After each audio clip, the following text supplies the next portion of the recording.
All right. And we are live. The last word, LordCognito, Ebontis, Tie Guy Travis, fresh on that early Thursday campfire. Faces are getting fixed. It's been a while. The group's back together. Yeah, it's been like a month, right? Yeah, we got weddings and things and travel. Canceled flights, Gamescom, travel, a lot of stuff. But before we start, I gotta shout out Trav, man. Like his wedding was super dope. Like it was I am so sad I missed it. The most like gamer geek cool.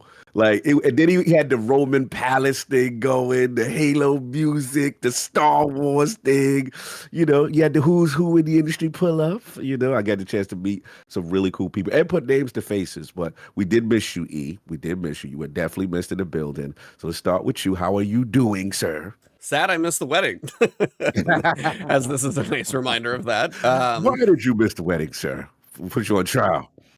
I mean, I've told this story a couple of times to chat, but it was like 2 a.m. in the morning, and my wife wakes me up in the middle of the night saying, "Hey, our flight got canceled." I'm like, what? They rebooked us to LAX with like a 28-hour layover to then fly to San Francisco.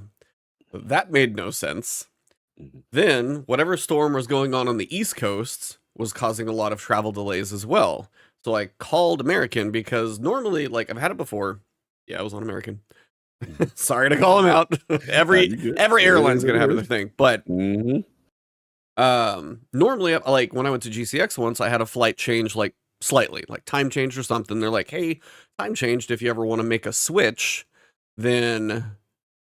just go in the app and you get a free change or whatever, because usually I'll try and do somewhat economical tickets. I went in the app and it's like our flight that morning from Dallas to LAX was like locked. For whatever reason, I could change like the next leg, but I couldn't change that first one. And there was a flight Monday I would have gone on, but the problem was I couldn't switch to it. I couldn't also get through on the phone because the storm on the East Coast, it's like 3:30 in the morning. I'm looking up on Twitter, like, what is going on? And there are people who are on hold for like 5-6 hours. Like, nobody can get a hold of anybody. Yeah. There's no chance of getting through on a phone. Because I was on hold for like an hour and a half. I'm like, this is getting ridiculous. And I looked on Twitter. Yeah. And I looked on Twitter and I was like, what is happening? It's like, that's not good. So it was all flooding and everything eventually happened from all that. So yeah, bad flights, everything. And then it was to the point where my wife was just getting over COVID, and I had been telling you that she had like tested positive, and it was probably because it was 3 o'clock in the morning. But I was like, my throat was feeling a little scratchy and everything. I'm like, itchy. I don't want to get out there and like bring it with me, and it would probably be like a couple days later where it would just be like, hey, Tuesday, now you're positive, and it'd be like, why am I here? So combination of a lot of factors, and even if I did rebook on Monday, it was going to cost 3 times as much. But I still didn't know if I was going to be sick. People were saying they booked a flight and then it got canceled the next day. Yep. So it was like 4 different factors. I'm like, I'm apparently not meant to go to this wedding. So sadly, I had to miss it. And I'm very sad because I saw like the clip. It might have been from Ains, I think. And it was like the quartet playing the Halo theme. He was reviewing the wedding. He had an in-progress review of the wedding. It's like those couple clips I saw alone, couple pictures with you guys. I was like, wish I could have been there. So yeah, I've been here. But are we feeling better? I mean, honestly, I never ended up actually catching anything specifically. It was just kind of like a kind of scratchy throat that morning. But I mean, we were still waiting for her to test negative too. Right. And then she eventually was kind of coming out of it. But it's like on top of everything else, it just was one of those that just kind of sucked. And it was just like one too many things that if I was worried if I booked a Monday flight and then if that one got canceled, it'd be like, so I told you guys that morning, obviously, and you guys, for some reason, were awake at those hours saying things to me. So Travis, I could see a little more because that would be like 1 a.m. his time. I'm like, okay, that's fine. For you, it was like, why the hell are you awake, man? I don't know. So the best thoughts happened that night. I was working. Yeah. So like, I'm up. Outside of that, I've been playing. What you been playing? Star Wars Outlaws, World of Warcraft, and we can talk about kind of variety stuff when we get to the later part of the show, because like Gamescom happened, and I saw a bunch of stuff in there. Black Myth Wukong. Been playing quite a few things. Tiny bit of Destiny's in there, but we will still talk about it because most of that happened yesterday. And controversies. Excuse me. Oh, yeah. Fun times on the Bungie news. Good times. Guess what Destiny needed at this moment. It's perfect timing. Yeah, great. Well, I was looking up the thumbnail And the last thumbnail that I made was 305 because I did the 306 episode kind of by myself, just ranting for a while. And I kind of got into the point where I'm at in the state of Destiny right now. But the thumbnail for 305, which was before, that was the sad face about the layoffs. That was the last thumbnail I made, and I was like, "Oh shit!" Yep, here we go. So it's been fun to be a gamer because there's a lot of good games to play, but it has been less entertaining to be a Destiny Bungie fan as of late due to many things. Yeah, we'll get to the other stuff I played later. Travis, you're married now, buddy. Married man. What up? I wasn't I there can't believe for it, this is but the first time I'm seeing you after the wedding. It's no, crazy. it's been very long. Well, you traveled and Yeah. other stuff has happened. It's been I've kinda been ridiculous. My personal life went from I just had a full reset, right? I had like the wedding, and then my my startup got acquired, and I had to get a new startup job, so I'm starting that on the 9th, and just everything felt like it hit the reset button. And now I'm back to reviewing games too, because I did take like a 2-week hiatus there. Nice. Your wife Kind of probably thanks you. unintentionally. Kind of unintentionally. It was like a perfect little period where there weren't really any games that needed me on. So Nice. it just so happened to be around my wedding week, which was nice. I'm doing good, man. Things are falling into place. It's stressful. I'm running around doing a bunch of stuff, but it's good. I am married. I've got a yeah. not bad.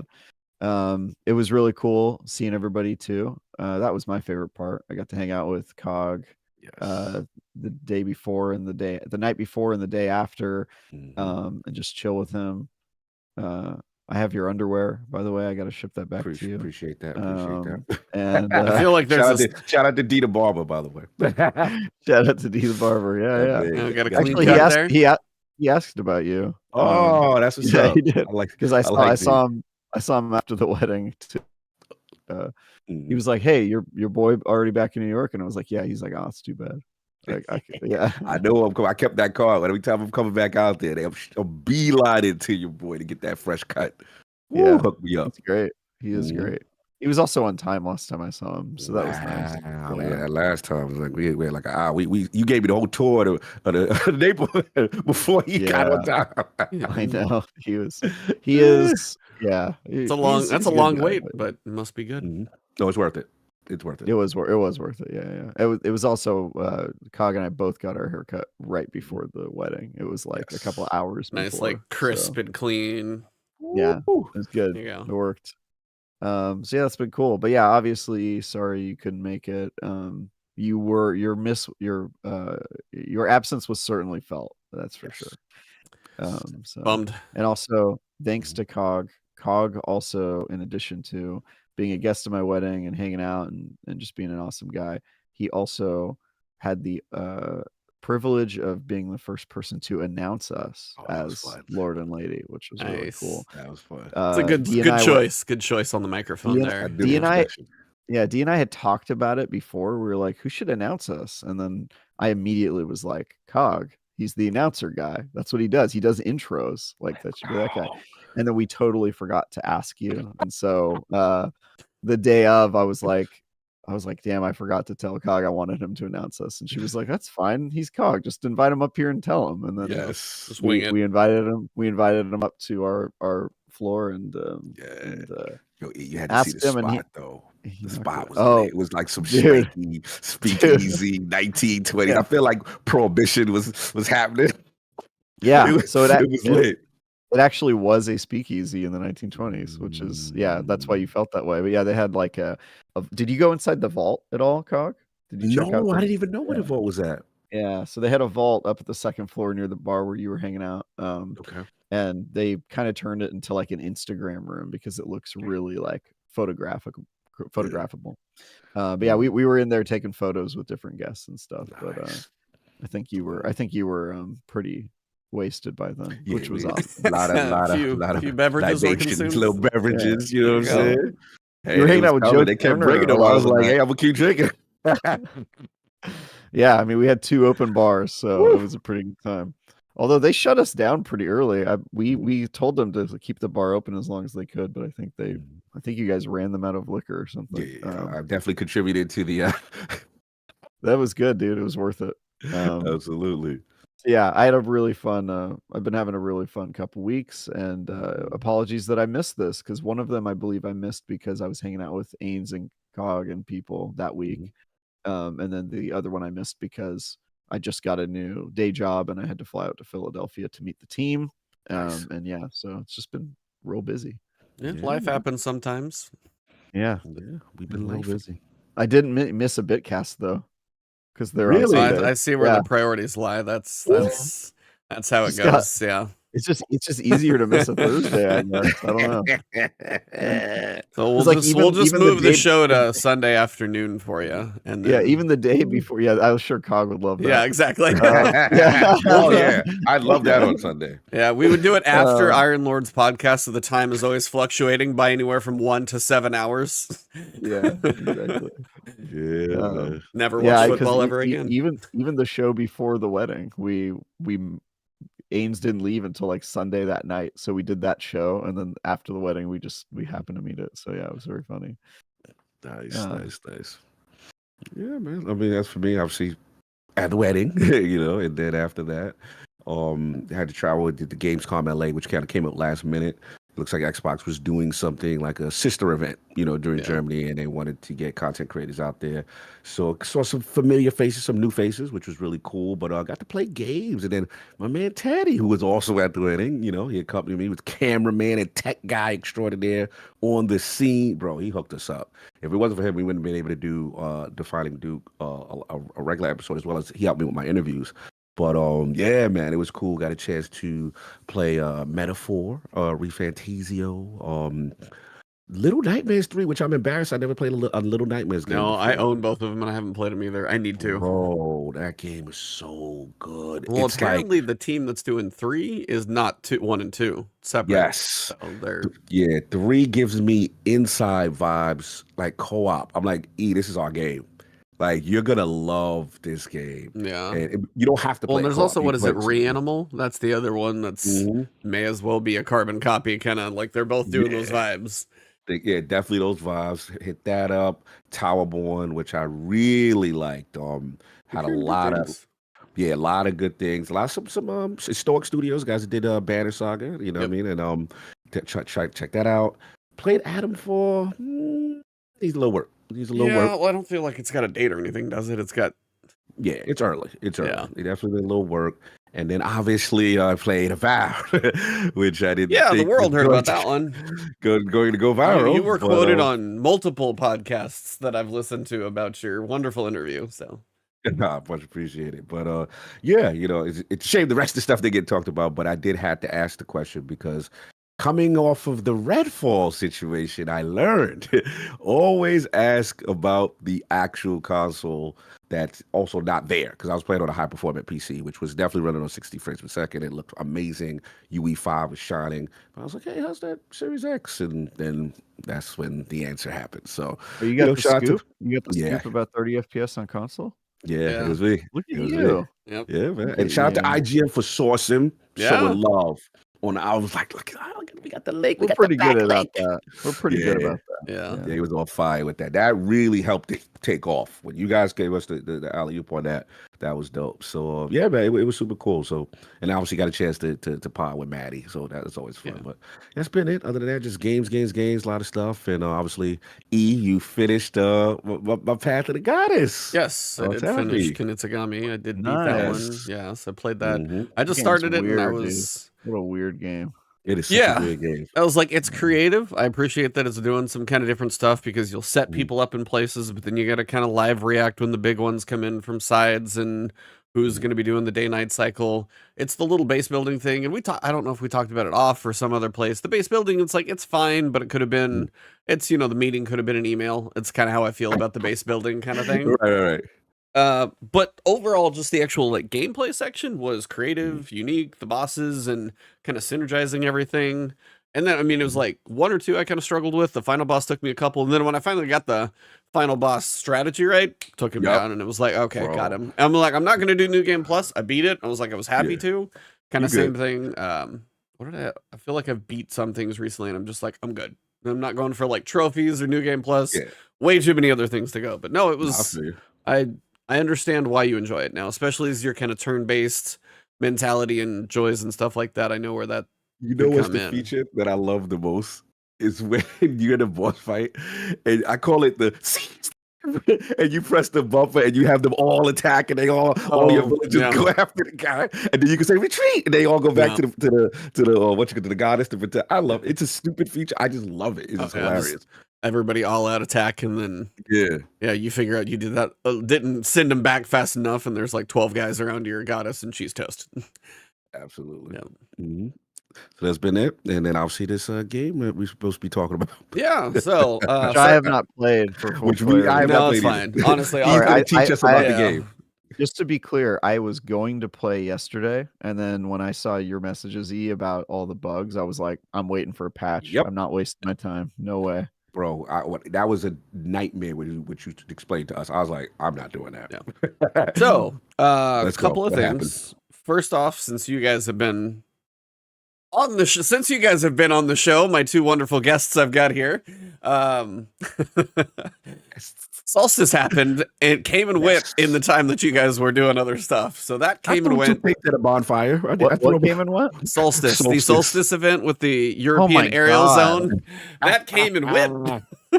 I didn't even hear about that. Yeah. That's so I funny. played it I for did a whole once. day, like Mhm. just to probably cover a couple of things on it, and then I was out because I actually got the bow and I got it with the destabilizing repulsor combo. So I finally got like one of those things that's a combo. But yeah, there wasn't really any weapons I was really ready to go for. I got the armor set unlocked, and then it's like, a little bit of stuff here and there, but yeah, Solstice was Solstice. Like, not much really changed. We had a new weapon, which was the bow. I got a decent roll on it, and I was like, I'm good. I kind of won the event, so I'm kind of Nice. great. Didn't touch it for a couple weeks because What roll you got on the bow? What roll you got? repulsor and destable. Oh, okay. Gotcha. I was like, for a bow, that could be a little fun. There might have been something else, but I think it's a lightweight bow, so for that combo, it's probably the best I was going to do. So yeah, then just took a break on that, and we'll cover the other stuff that I've played. And then Tuesday started Act 3. Now, how's it going? with regards to the story, Yes. you don't get much with regards to story. It sends you quickly into the exotic mission. So the story mostly comes through that. You got little messages from Maya that kind of come through, like kind of how you saw the little text lines appear before from Savathun talking to you, kind of stuff. Oh, Similar way, Maya's Maya's kind of being a little cryptic. There's a voice message in there. There's like a tiny bit of prep to it, but not really. The NES 007's mostly the thing afterwards. But yeah, so you jump into the exotic mission. So this is the one that was advertised as the biggest exotic mission that we've ever made. Okay. On a technical term of scale, that may be true. Is it the best exotic mission they've ever made? No. Got it. You got Whisper, you got 0 Hour, you've got Dual Destiny, like those three already are above it. And then also you had the one through space and all the pieces with the Deepstone Crypt. Bless you. The story's not done. We still have 2 more weeks. This is just like kind of a initial part of Act 3 story. So we've got an exotic mission that was advertised to be the biggest. And there are some traversal sections. There was one point where it took me a little while to figure out, but then I eventually got it. The opening section took some people a little bit to figure out. I just happened to do the right thing on the opening section. I heard some people were like lost there for a bit. And it's not a bad mission, but I think it just falls not as high as some of the peaks that we've had. I mean, 0 Hour, Outbreak, Dual Destiny, those are like, so it's below those. It's not in the top 3. It's not sitting on the podium. So as you work through the mission, you've got, it kind of teaches you the mechanics of these like Vex modules. You'll pick them up. Connection will like kind of build platforms. Partition will take down a wall. Access will turn on a portal to let you go between different areas. And it's kind of like a logic puzzle. It's like you need to get from here to here, and you need to figure out how to move like these things to turn on things to then, like if you open a portal, well then you go over here and then you grab something where you can go back and now you can go a different way. So it's just like a little bit of a kind of a puzzle to get through. Didn't take long to make it through. You got a mid-boss section where you're kind of fighting back and forth between a Tormentor and a Subjugator. Tormentor, Subjugator, final third of each health bar is on the same platform, so Tormentor I prioritized first, and then the other one you can kind of plink him from range. We still have our sniper rifles with the perks from the the artifact, like, so those are still very effective, say the least. And then you get to the big boss fight, which is, it is a big arena. Main reason it's a big arena is because mostly it's open, and you have to use the same Vex modules that you pick up, and you get those from killing, like, it's a big Minotaur guy. You get those when you kill him, and you use those to, like, build a platform. Well, you, like, build the first little mini platform, and you initiate, like, a boss cycle of, like, doing all the things. Then you pick it back up, so you remove that platform, then you go build one to the side. Then you do that, kill the enemies, give yourself a little space, stand on a platform, defend that for a little while, and then when you're done with that and you've activated the boss damage plate long enough to complete it, then you'll have the option to initiate damage. You're solo or with a group, you can probably nuke him pretty quickly, but depending on how your damage phases go, he has a marker at his half health bar. When that happens, the room is divided into quarters with, like, red barriers. So the only way to get around at that point is through the portals, which are now going to be available because there's 2 Minotaurs that spawn with access modules. So you can take those and turn on the portals so you can get back to all the places you could, just a little roundabout. The problem is, and this happened to me 3 different times, so it's pretty replicable. If you get him below half, but not below a quarter, and your next damage phase is going to initiate in that, like, 1/2 to 1/4 phase, and the boss can go one of 2 ways. It's like left or right. It's just kind of the direction he's going to face, and that's the way you build. If he goes left, and he's in that phase, he bugs, and it is a lock on the progression. And I literally had the same thing happen 3 times, so I know what causes it. Damn. The only way I beat the mission is I powered through that with enough damage to be able to push him to the next phase. That's the only way I managed to do it, or if he didn't go to the left. So the fact that there is a boss, like, phase, and it's decently far into it, like the fight, then I was like, I just had to jump off and start it over. When I was on stream recording my guide, like, I got there, and then we had to redo the damage phase like 2 or 3 times before I got one that I finally, like, pushed through fast enough to actually finish the guide. So I had plenty of examples in my guide to say this is what happens. It's crazy that something that big got through their QA team. The fact that that part. And that is exactly one of the things that you can think and point straight to it is, like, their QA team has been gutted multiple times. We know the player support team is struggling. Like, I don't know if they've even mentioned this bug publicly. Yeah. And normally they'll say, Really? hey, I haven't seen anything on Twitter, the whole Destiny thing? 2 That's usually team, their go-to Bungie help. move. I have seen nothing, and I tagged them specifically about it, and I know I'm not the only one with it because somebody else in my chat said it, somebody in the comments said it, I saw the same thing on Bungie forums. So it's like, it's a thing. And that's why I was like, you can go through the expert version and get the catalyst. I was like, well, there's no way in hell I'm trying that solo until, much less, like, I'll just save up and do it one time when it's all done anyway. So then when you complete the mission, you do get the new Void auto rifle, comes with special ammo, has like 225 in the mag. How it's doing? How it feeling? It's like the auto rifle version's like a rapid fire scout kind of speed. Okay. Hits pretty hard, but then if you just hip fire it, you get the Wyvern shot, the 5 void bolts that they travel slowly, but they do hit hard. The thing I saw on PvP that breaks things is if you hip fire that, it is a one-shot kill. What? Yeah. So do you have to build it up to get to the hip shot? No, you just fire. So it's a one-hit kill, straight up running around. It has travel distance. It's special. It's special. So I know PvP is weird on special ammo because they've been still trying to figure that one out for 10 years, I think now. But yeah, special ammo, if you do get it, it's going to be very powerful. So I know testing, and apparently DPS on it's also pretty broken because I think Cross was doing some testing with it too. So it is potent, but it's also just a void auto rifle. Right. So, and this is kind of where I just kind of get to my lack of excitement about new things in Destiny anymore, it seems. And that's just probably me where I'm at, but we'll get to that a little bit later. So that's the mission you go through. And then to be able to actually do the secret chest so you can try and get to the catalyst, you need to do the NES 007 mission. You know, like the ones we've been doing with Failsafe. Go collect plants, go do this. You want to know the first step in the NES 007, which is how you are able to work towards the catalyst for this Void auto rifle? What is that, Steppy? Go get solar kills. I'm serious. I saw that on Reddit and I didn't think about it until I read it. I'm like, how is it just not Void kills?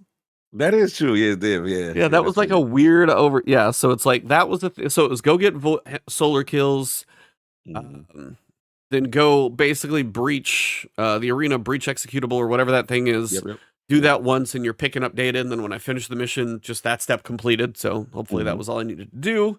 And then final step, go get rapid Vex kills. So I'm just like, I'm going back to the moon in that one cave with the Vex to get kills, so you can get some Vex kills. And then after that's done, then I went back in the mission, did the secrets and stuff. They're kind of unique in there where you go through and there's some puzzles you gotta, the first one's easy to activate, but then you just gotta pay attention as you're going through the mission. They're not that hard to miss, but you just can't do them until you get that step done. But I'm at the point to where I'm going to save these up for whatever weeks there are, because you can go find the secret chest on normal, and then you can just do the mission on expert the last time and check 3 different boxes. So I'm just going to wait. You just wait. Yeah. So that's kind of where that one's at with the mission. So that's the big one this week. There's like story stuff in there. I didn't dig too deep into like everything that was going on, so I was kind of waiting to kind of get a little recap on the story. But like right now, Maya's just kind of like saying, hey, she's mostly just saying, you're not going to be able to stop me. What I'm trying to do is get us back to a golden age, what she thinks is a golden age, and we're basically just trying to stop her. I don't know, it just isn't really working for me with regards to like compelling, because what is the end of this like season gonna be? So we got our exotic mission. You don't face her in there, you face a Hydra, just another Hydra. That's the boss in the mission, is just a Hydra floating around. And then what is the end of the season gonna be with her? Is she just gonna like go into the Vex network and we're just gonna have to go chase her sometime down the road? Are we gonna actually defeat her and face her? Either way, I don't think it's gonna be like a big deal for sub boss energy. Yeah, like I don't know how you have a finale for this 18-week episode that has much of besides like that comes in with a whimper. Like it doesn't feel like there's gonna be much there. Gotcha. Is our boy free from the control? Is he still? Saint's fine. Yeah. He's fine. He's doing better now. Yeah, I mean, Questioning life and existence. Act 2, it like he was free in Act 2. She was just talking about like I did this thing. I can do all these things, but then it's like, okay, well, what's the end going to be like? So I'm not sure this plane is going to land that well, or if it's something where I got to kind of see what the story is before we get to the third week. Did they explain why she has what you call his voice? I'm curious. What's our girl? Lakshmi. Make the town great again. Well, I feel like somebody probably knows this better than I do. I feel like that's like a copy of her or something that she kind of like sent off to do something. Because Maya Sundaresh, Lakshmi may have been like one of those copies or something that was made. I don't know. That's probably very wrong. Okay. Maya is Lakshmi. Yeah. Okay. Cool. There you go. And last question I have on the Lost Up is do we get any Clovis? Because I was hoping we get a little Clovis. Or that's spoiling. No Clovis? I thought I saw some Clovis-y stuff in the trailer for the Act 3. There are frames in the mission. That is all. Lakshmi is one of Maya's copies. Yeah. Okay. See, that was Okay. No, there are a couple of frames, and that's where you kind of get a voice message from her kind of thing. But nothing related to Clovis. Nothing like that. All right. He's just a conductor. Seems pretty bad. Yeah, the conductor. The conductor is Imsund 12 from those old messages that we had. Yeah. So like the Imsund 12, Maya Sundaresh. Like, yep, that's all. All that. Got it. So we have 2 more weeks, and now that we've got the exotic mission, I don't know what we're gonna be doing. Like, I don't know. If she would have been like a final boss somehow, like contorting some Yeah. thing in the exotic mission, that would have been cooler. I feel like now that this is done, I don't know. We're gonna do NES 007 and 008 and gonna go shoot a few more Vex in the face, or I don't know. So yeah, this is Yeah. Yeah. this is where it's at. This is where it's at. We just go play NES. 007. Definitely sounds exciting. Seems like a good game. Yeah. So here's the problem. Mm. Oh, also the bug with the first hidden chest not giving you progress toward the seasonal. So I had to go through, and there's like the first little puzzle you do activates the ancillary network, so you can do the other things, the secret things in the mission. One of the secrets you go through and get almost teleports you back to the beginning of the level, and that's how you get like the upgraded frame, you know, where you kind of bump up the stats a little bit. Then the final one is where I actually got it to check the box, where I had to go through another portal, and that's kind of by where Maya's Sundaresh's voicemail is. You go through that portal. That puzzle is a little crazier. Not crazy, but just a little more complicated. When I finished that, that's when it checked the box. If that's broken, that's not good, but I don't know if everybody made it through all the steps either. So it's not just like the first random chest you do. That's just basically allowing you to do different things in the mission. Got it. Yeah, that doesn't sound too exciting at all. And then no dungeon this season, that right? We ain't getting nothing else. That's they it. would have told us about that one, I'm pretty sure, trying to hype something up. So I don't know where they would put a dungeon now besides. And this is the one, last question. This is the one where we get to do all weeks. What's the one we get? It's next act. We get to do all weeks. Episode 2. Episode 2. Act 1 is supposed to be all at once. Right. So it's going to be 1 week of content, 5 weeks of playing different games, 1 week of content, 5 weeks of playing other games. That kind of cycle. Oh, Tassie broke the Black Myth thing? Oh, okay. What Black Myth thing? He said a source with knowledge of the situation has told me that Black Myth Wukong is not currently on Xbox because of an exclusivity deal and is not delayed because of any sort of technical issue. He got the source? Interesting. I mean, I could have told you that it was not because of a technical issue. Really? Oh, you knew too? Yeah. I felt it, but if I say it, then they all attack me and be like, "Oh, he's just fanboying." I mean, I assumed it was because if you're China, why would you put it on Xbox? Like the appeal versus market share is just not really existent. I would have said math, but yeah, it makes sense that it's exclusivity. Exclusivity is kind of the exact same reason, right? Like exclusivity deals with PlayStation only work because the economics on the Xbox ecosystem don't really make sense, especially if you're an Asian game maker. So I get that. Yeah, that makes sense. Obviously you're gonna go to the base and stuff like that. Plus, the lead platform probably have more experience, and they're a new team, right? They like was it game? They used to do mobile or something, I think. Yeah, I mean the Chinese market in general. I mean, what was it like 10 years ago that the Chinese market allowed video games to even be sold in their country? So I would say everything there is pretty new. Yeah, makes sense. Very fun game though. Yeah. You were playing it, right? You were rocking it. You liked it? How's that performance? On PC, mine's been solid. Okay. I mean, if I'm like recording or streaming, I just keep it at 60 frames and that's totally fine. I mean, I adjusted settings, but I'm playing on 4K at high. And that was generally pretty good. So. Yeah, our reviewer had a bunch of bugs with it, but still really liked it. Yeah. Yeah, I mean, for one of my buddies, hasn't been so much into the parry type games. Like, I really enjoyed Liza P, but that didn't really click with him. He didn't like Sekiro as much. This is really all about dodging. And it's just kind of, he was like, hey, it's just nice to be, and it's like mostly a boss rush. There's like a few small enemies, boss, few small enemies, boss.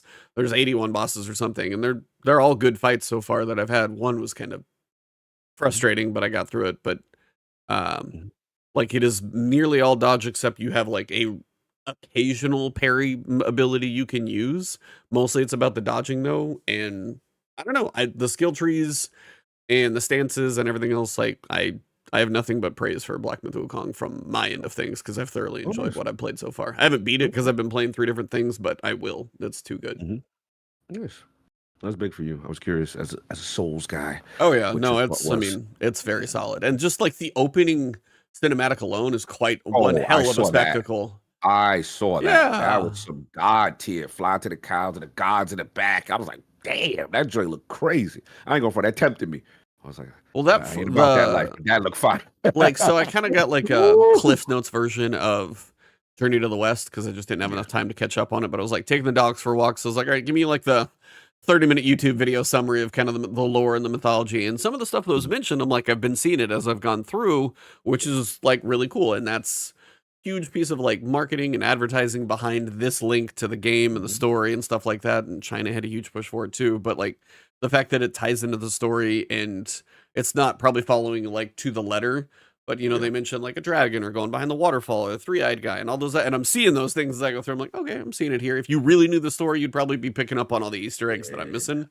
But it's a lot of fun. I thoroughly enjoy that one. Yeah, it's doing crazy in China, bro. These numbers. Insane. Well, they have just China has a lot of people. I was like, they have a lot of people. If there was the same version for India, you'd have about a 1.3 billion people over there too. So yeah, it's a big audience, and I think the country advertised it. The split out of interest, because it was like more than 80% of the sales were in China. Yes, yeah, I saw that. 80%. That's insane. Very crazy. Yeah. Yeah. Yeah, it's like when it's on, you know, it goes through like the cycle of, it seems, when like the Asian market kind of goes to sleep and wakes up and you see it on Steam, but it's also like there's still hundreds of thousands of people playing it when like the cycle is lower. So around the world, it's still obviously a very good popular game, but then you're like, we have a whole new country playing it, and yeah. That's what it is. I ended up buying that one for myself just to avoid any of the whole stuff that went on with that. Yeah, what stuff went on? Oh, you ain't see? So the review copies, copies that went out didn't have a whole lot of like stipulations to them, and I had and then there were the content creators that had an option to get a key with certain stipulations and that stuff. So it was like, well, I just went ahead and bought it. I bought Black Myth Wukong and played it. Yeah, the review copies they sent to media also had weird stipulations, but they were nowhere near. When people were talking, I heard like content creators talking about it, and I was like, oh, I saw the embargo for Wukong. It was stupid, but it wasn't like that crazy. Well, that's why nobody believed it. Yeah, and then I saw that the content creators had a different one, and I was like, whoa, that was crazy. You want to know one of the best things is the first day that the game actually came out, one of the I saw somewhere on Twitter was like, oh, this is kind of perfect. It was like everything that they were told not to say was the description of their Twitch stream. Hey, yo. Now, I don't know if they bought the game on their own or how that all worked out or anything, but they might have just been poking fun at every single bullet point that was listed. I'm going, yep, that was a thing. I mean, I don't know how much of that is the publisher's fault. They do live in a totalitarian regime. Right. And I was like, there's a lot of politics involved in that. And if you don't believe that, you're kind not of allowed running around the dark. Photos of Winnie the Pooh on your stream, I assume. Yeah. So, but I thoroughly enjoy the game. So if you haven't played it yet and you want a Souls, it's still hard. Like I will not, it's not like, oh, just because it's dodging. No, it's still plenty of kicking my butt. It's still, but yeah, it's a lot of bosses and very pretty world. I mean, the invisible wall kind of thing, like everybody probably has mentioned, like there are invisible walls in a lot of places.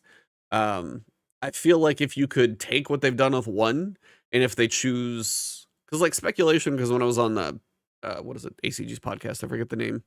The Best Damn Podcast. Yeah, the Best Damn Gaming Podcast. When we were on there, we're trying to speculate, like, okay, so you sold 10 million copies in like 3 days or some ridiculous amount of copies. Obviously, they're going to want them to do something again to have more financial success. What would you, I was like, and I feel like if this is the Journey to the West story, then maybe you need to pick a different, you know, story to tell. But if they can take like, because they have a pretty engine, damn good combat, like fluid animations, all that stuff's really, really well done. But when it comes to like the world and like some of the invisible walls and those kind of moments, like it's rough around the edges and those kind of places. That's the stuff I would look to see, and hopefully a sequel or the second anthology story or The something. invisible walls thing, some of that stuff is crazy. Like, Yeah, there's there was even one so just many that was invisible repeating a walls. boss fight and you'd like run down a hill, but there was like a Mm. little kind of small rock as you would run down the little sand hill to like turn a corner. Well, if I wasn't wider than the rock, I would actually even hit. So there's enough in there that it's like, got to work on some boundaries here a little bit for the game. Yeah. But overall, like when I'm in the combat of like boss fights or anything, I'm not really hitting those. Yeah, Not I'm really a big hearing deal. that the PS5 the optimization is pretty rough. Like they're saying like the input No lag. surprise. Yeah, it's brutal. Like they're using some type of frame pacing generation stuff, and so basically it's trying to get to 60, but the response time is like it's at 30 frames per second, so you're not getting your dodges and your rolls and stuff out the way. So I'm hearing from an optimization standpoint, it needs a lot of work. I heard at first early that PS5 was kind of doing okay. Maybe that was just like the early chapter because I hadn't heard that stuff yet, but doesn't mean it's not there. Ooh, the Twitter's out. Yeah, Not sure there's going to be much in here. looking at it right now. No, it's Talk about real your short. bugs. Are they addressing the bug? Sword swinging. Good. Encore is probably our most ambitious exotic mission to date, and we're not here to spoil any of it, only to ask you to play it and discover for yourselves. Okay, is there anything in the? Discover the bugs for yourselves. I'm looking for like known issues because usually they're not even known. Nope. There is none.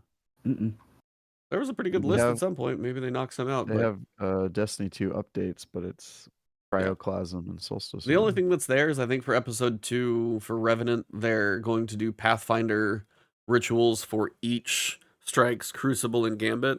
You're not forced to split. And I was like, oh, what do you know? Let us play how we want to, and opposed to the way you want to. Yeah. So that will be kind of the only change I know of in there. So yeah, light stuff on the Twid. Light. Yeah, so I mean, we talked about Black Myth Wukong. So neither of you have played it though? Nope. Mm-mm. That one is definitely, when I heard good but has bugs, I said to myself, not a priority. Yeah.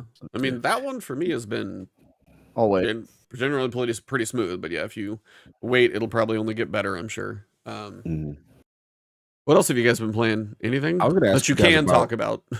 Yeah, stuff I'm playing I can't talk about. But I was going to ask you guys about, it seems polarizing when I spoke to Maddie and then I spoke to Addict. How any of you play Outlaws? Oh yeah. Yes. What's the vibe? Because I'm Travis, hearing I want like, to hear yours first because I have very conflicting things on this game. I think it's going to be divisive for a lot of people.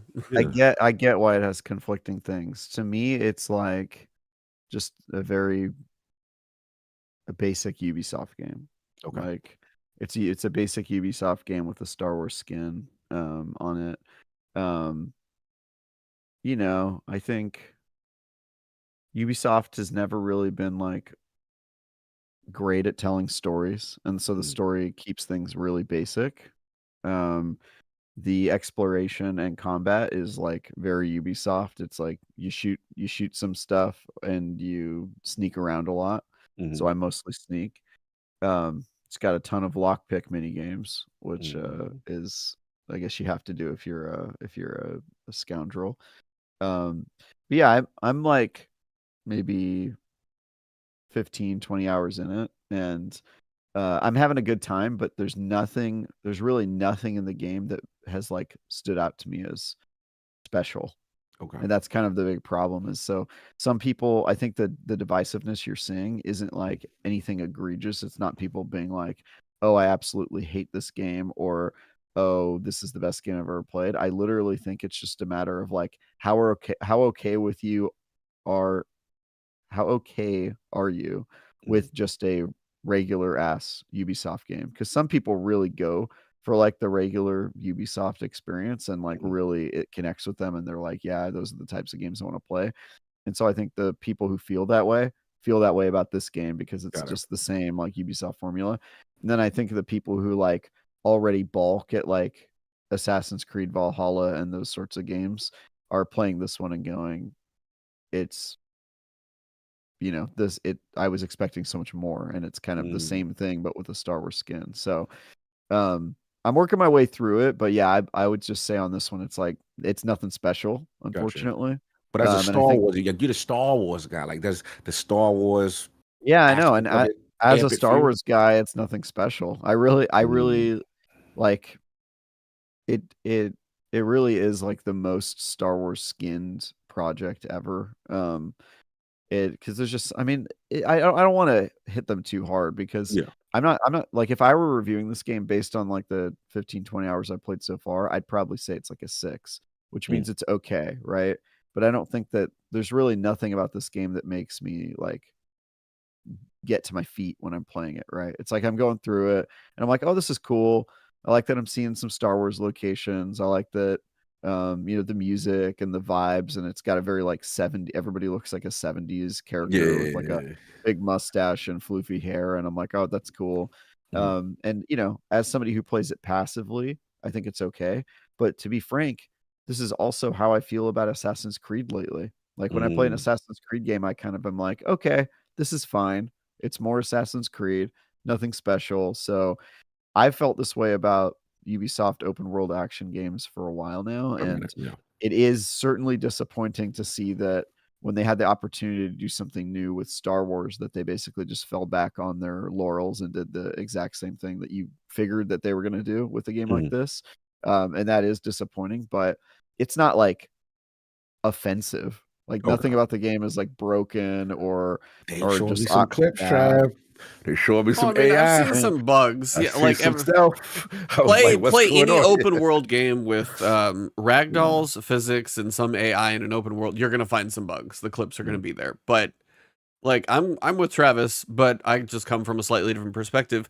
I have literally managed to miss Assassin's Creed and Far Cry, all of them. Wow. Yeah. That's wild. I know. Wow. So even my buddy is like, dude, you really like Far Cry, but yeah, it's definitely Assassin's Creed. Yeah. Damn, no Assassin's Creeds ever? No. It's That's I don't crazy. for whatever That's reason, it's like crazy. for whatever reason, even more so in the past like few when they come out, I kept hearing how much bigger they kept getting. And usually I would be focused on something else in the past but decade. How did you miss it during its prime when everybody was playing Assassin's Creed 2? And don't stuff? honestly know. Because I mean, yeah, like one of my buddies is like Assassin's Creed 2 is like one of his favorites, I think. And like there's Really a couple. So like I don't know. So yeah, you can Far Cry 3. Far Cry 3 I've heard. Do you not even know the story really of Assassin's Not Creed? much, really, no. Wow, that is crazy. I know there's like that other like reality and stuff they bounce between. That's kind of like the little. That was like the know. big twist of the first game. Is like you bought the game thinking it was going to be a Middle Eastern like assassin game, and all of a sudden you're in like the sci-fi future, and you're like, what's happening right now? Yeah, it was so cool. So for me, having not played the 15th Ubisoft open world kind of thing, I'm probably a little nicer on some of it, but in the grand scheme of like little stuff, hey, I do pick up one of the weapons that the enemies drop.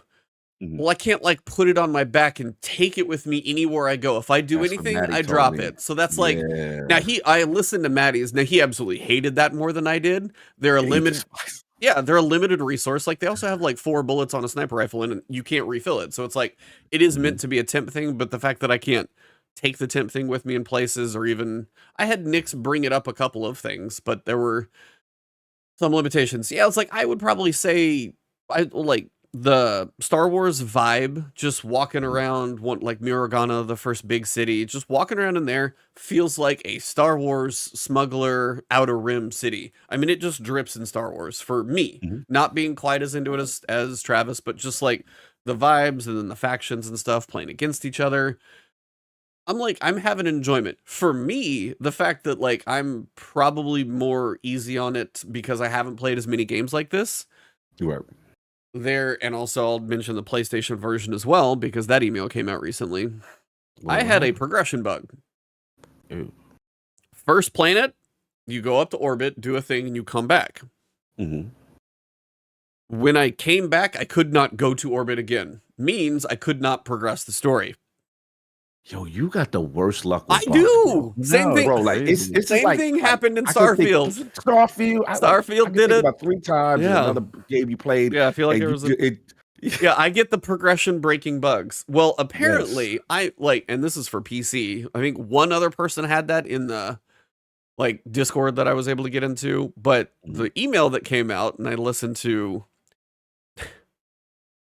every so often you like listen to somebody read something, and I don't know if they're just doing it for content purposes, but they made it more than it needed to be. So I'm not going to mention who read the email, but whatever email went out to PlayStation players, Yes. there was apparently a bug, and they asked you during the early access period, if you've been playing this thing, if your save is on an old version of the game, you probably need to make a new save, aka start over, to not have a progression blocking bug that they had. Wow, that's crazy. So yeah. So the fact that you paid for early access, played for a few days, and now the fact that one, your early time that you paid extra for is not going to be worth much, but two, you might have to start over and people are, mixed on the game, not doing itself any favors. Not. Okay. Right. So, like, I'm having a good time. I'm going to play through it because I've restarted it and I'm past where I was. I'm doing enough stuff. I'll see it to the end. And if you just want to hang out in it, if you want to do stealth in a Star Wars world, you can probably find some fun. I would wait until all the bugs are fixed. Yeah. And if you like that concept of a lot of stealth, and I do mean a lot of stealth. A lot. That's what I heard. Yeah. And that's kind of the big thing. It's like you can go loud at times. Yeah. But generally it's going to favor the other for multiple reasons. Is it true if you get caught, you get sent back to the beginning? There are okay, I heard some of that too, and they were blowing that stuff out of like proportion. Yeah, like for one, there's a ton of autosaves. Like the fact that I crashed, I'll say this now, I've probably crashed about 40 or 50 times. I shit you not. Damn. To desktop, like an instant in Outlaws? Yes. What the hell? I asked somebody else that I knew. They crashed once. I haven't crashed at all. And I literally will boot it up and it'll crash multiple times for me before I'll actually get going. Maybe so I will say Ubisoft is one of those studios where their PC versions usually suck. It could be that because I know you're playing on PC and I'm not. Yeah. So again, what was your friend playing on? I was a 4090. So no, what was your friend playing? Oh, PC. Oh, he's on PC too. Yeah. Okay, maybe it's just you then. Yeah, I don't know. I've been playing on Xbox and it doesn't look particularly amazing, but it. Yeah, and that's kind of the thing on PC. Totally I think stable. on PC, I do think the game would look pretty. And it does for me, but I think for a lot of people, it would look prettier with a 4090, but I'm running a 3090. I don't think it would look quite as good as Black Myth. Black Myth looks really good. Yeah, Black's so stunning. But Outlaws overall, like for me, it's just been, but I will say the fact that I've had that many crashes, they're typically related to like a fast travel moment or something that's like not in the middle of something. It's typically in between things.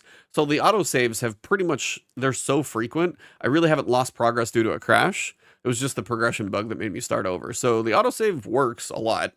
As for the thing where, like I was working on one little thing where I had to sneak into a little place.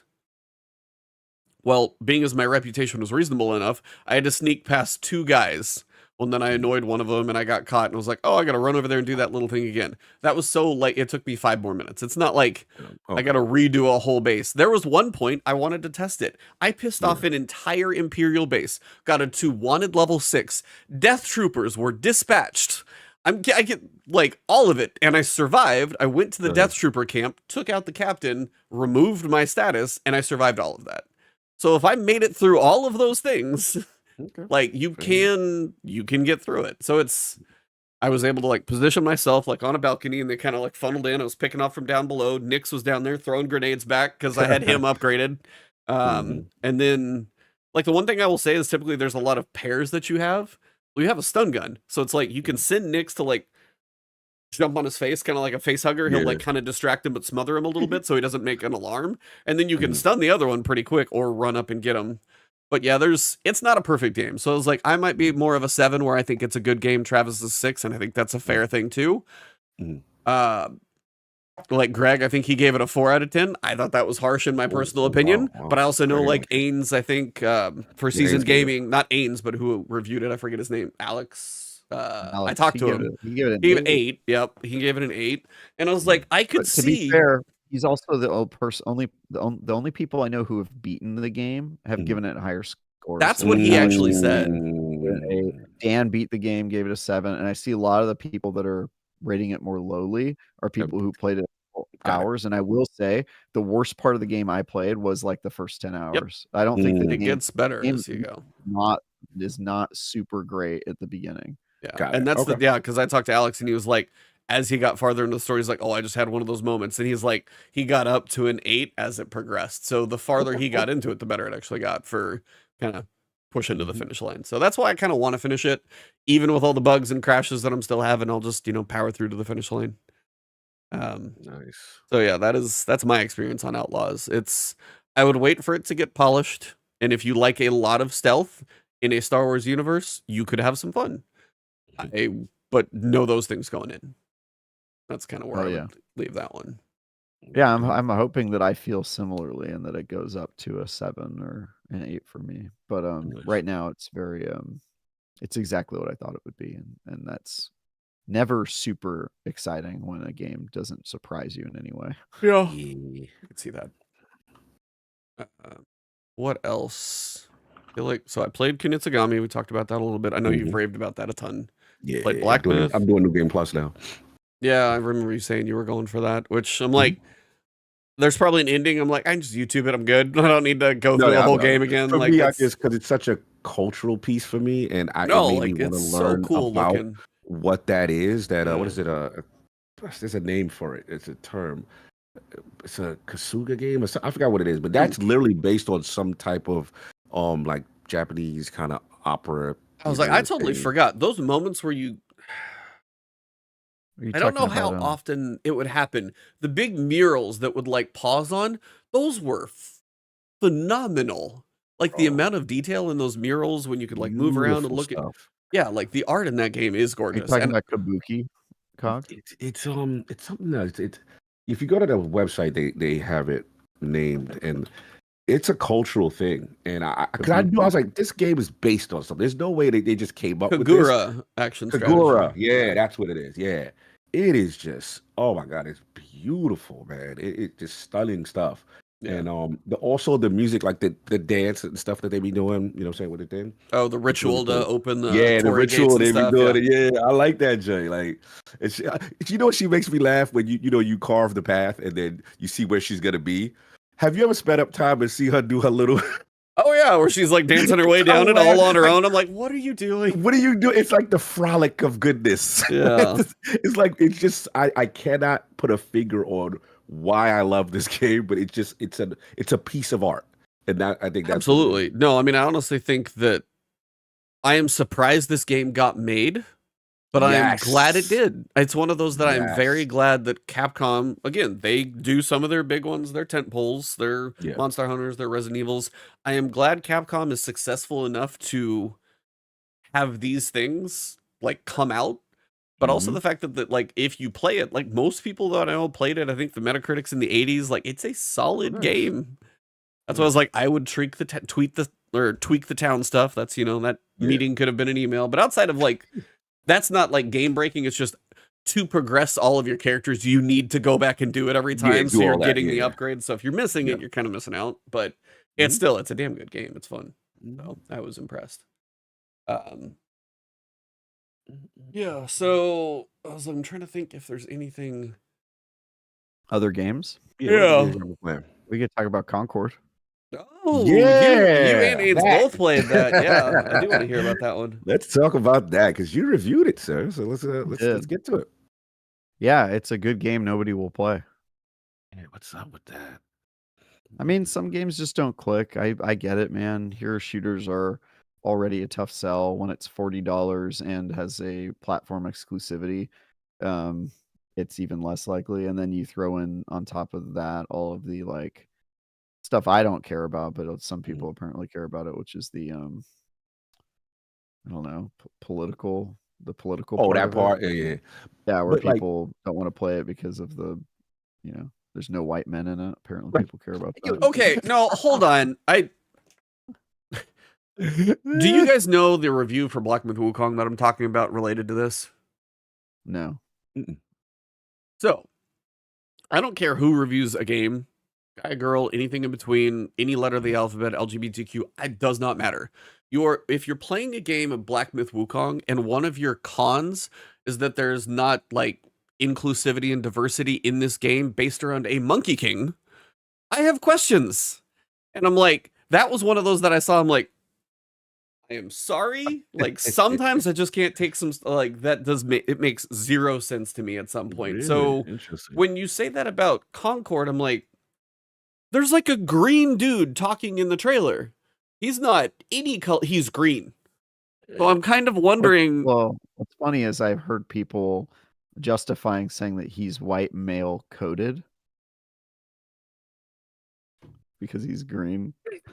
I don't know. Green, dude. Look, Ebontis, I don't care. I'm telling you. No, that I this know is the that's thing I people didn't care about. I know. Obviously, I'm not going to talk about that in No, my review because yeah. I also don't care. But I can tell you, I've seen the comments. People really care. Oh, I'm sure they're all there. about That's the care crazy about part. this. Yeah. People I really think- care. Yeah, I think what it is for whatever reason, they'll just say Yeah, sure. that people are not connecting with these characters. It's kind of vibe I Yeah. got. But No, I yeah. don't think that. I think it's that they are not giving, because honestly, I think the characters are mostly pretty good. I just think it's one of those games where, like, even if you were interested in it, it's Mhm. kind of a leap of faith. Like, here's like an anecdote. Like, Ains was playing the game, and Ains liked the game even more than I did. Right? He's Mhm. like having a good time with it. His son, who's like a teenager, comes down, or a young adult, like in his Yeah. 20s, comes down and looks at the game, and he goes, "Wow, this looks really cool. I'd like to Mhm. play this game. Like, can you tell me about it?" And Ains starts telling him about the game, and he goes, "Yeah, it's on PlayStation. It's a $40 game." And after that, Ains' son says, "Yeah, I couldn't get my friends to play this game, even if I wanted to. Like, nobody's going to spend $40. Nobody's going to get on this. Like, Mhm. it sounds like they don't have enough like game modes." And so it's just one of those things where, like, you have to spend a lot of money to get a game, and if it's a multiplayer game, you have to get all of your friends to buy Yeah. it too. Otherwise, you're Right. not going to have like a crew to roll with, and playing it by yourself isn't super fun. And so Mhm. the game just lacks like the inertia to Mhm. like get people to even try it.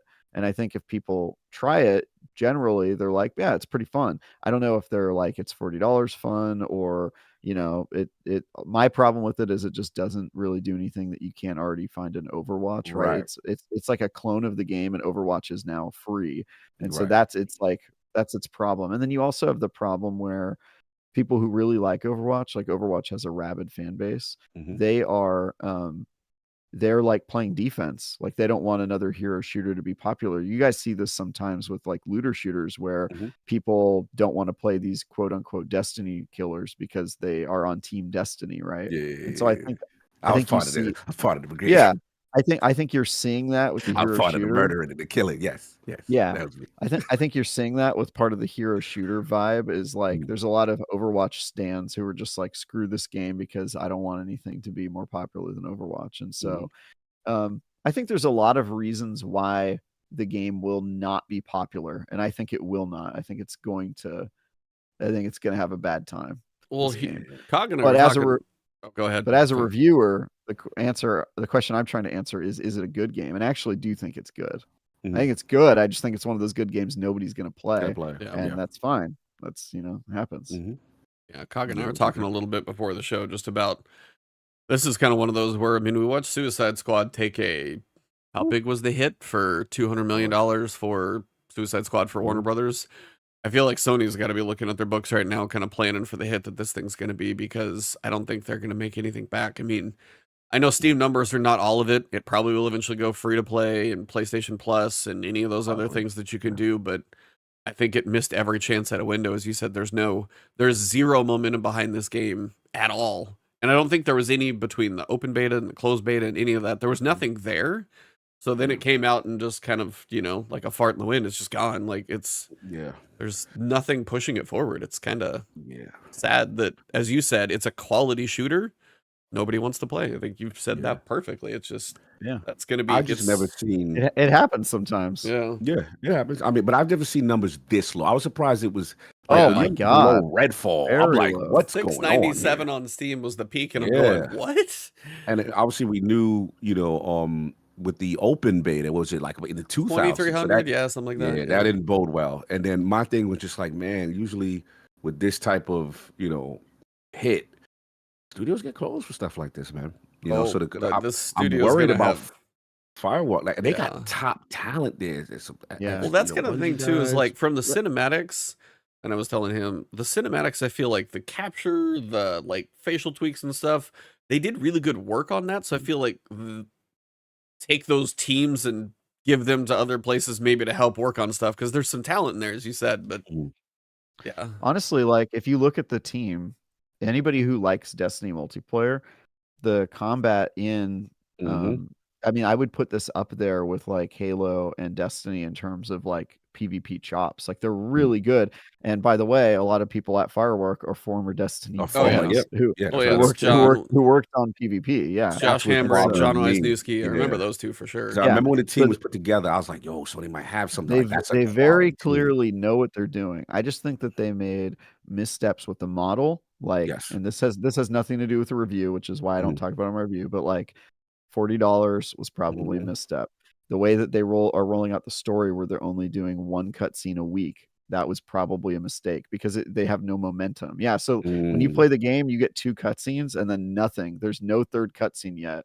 And maybe that's changed on Tuesday, but yeah, whenever the reset was. But yeah, they like just the way they rolled out the model, you don't really get to know the characters in the same way.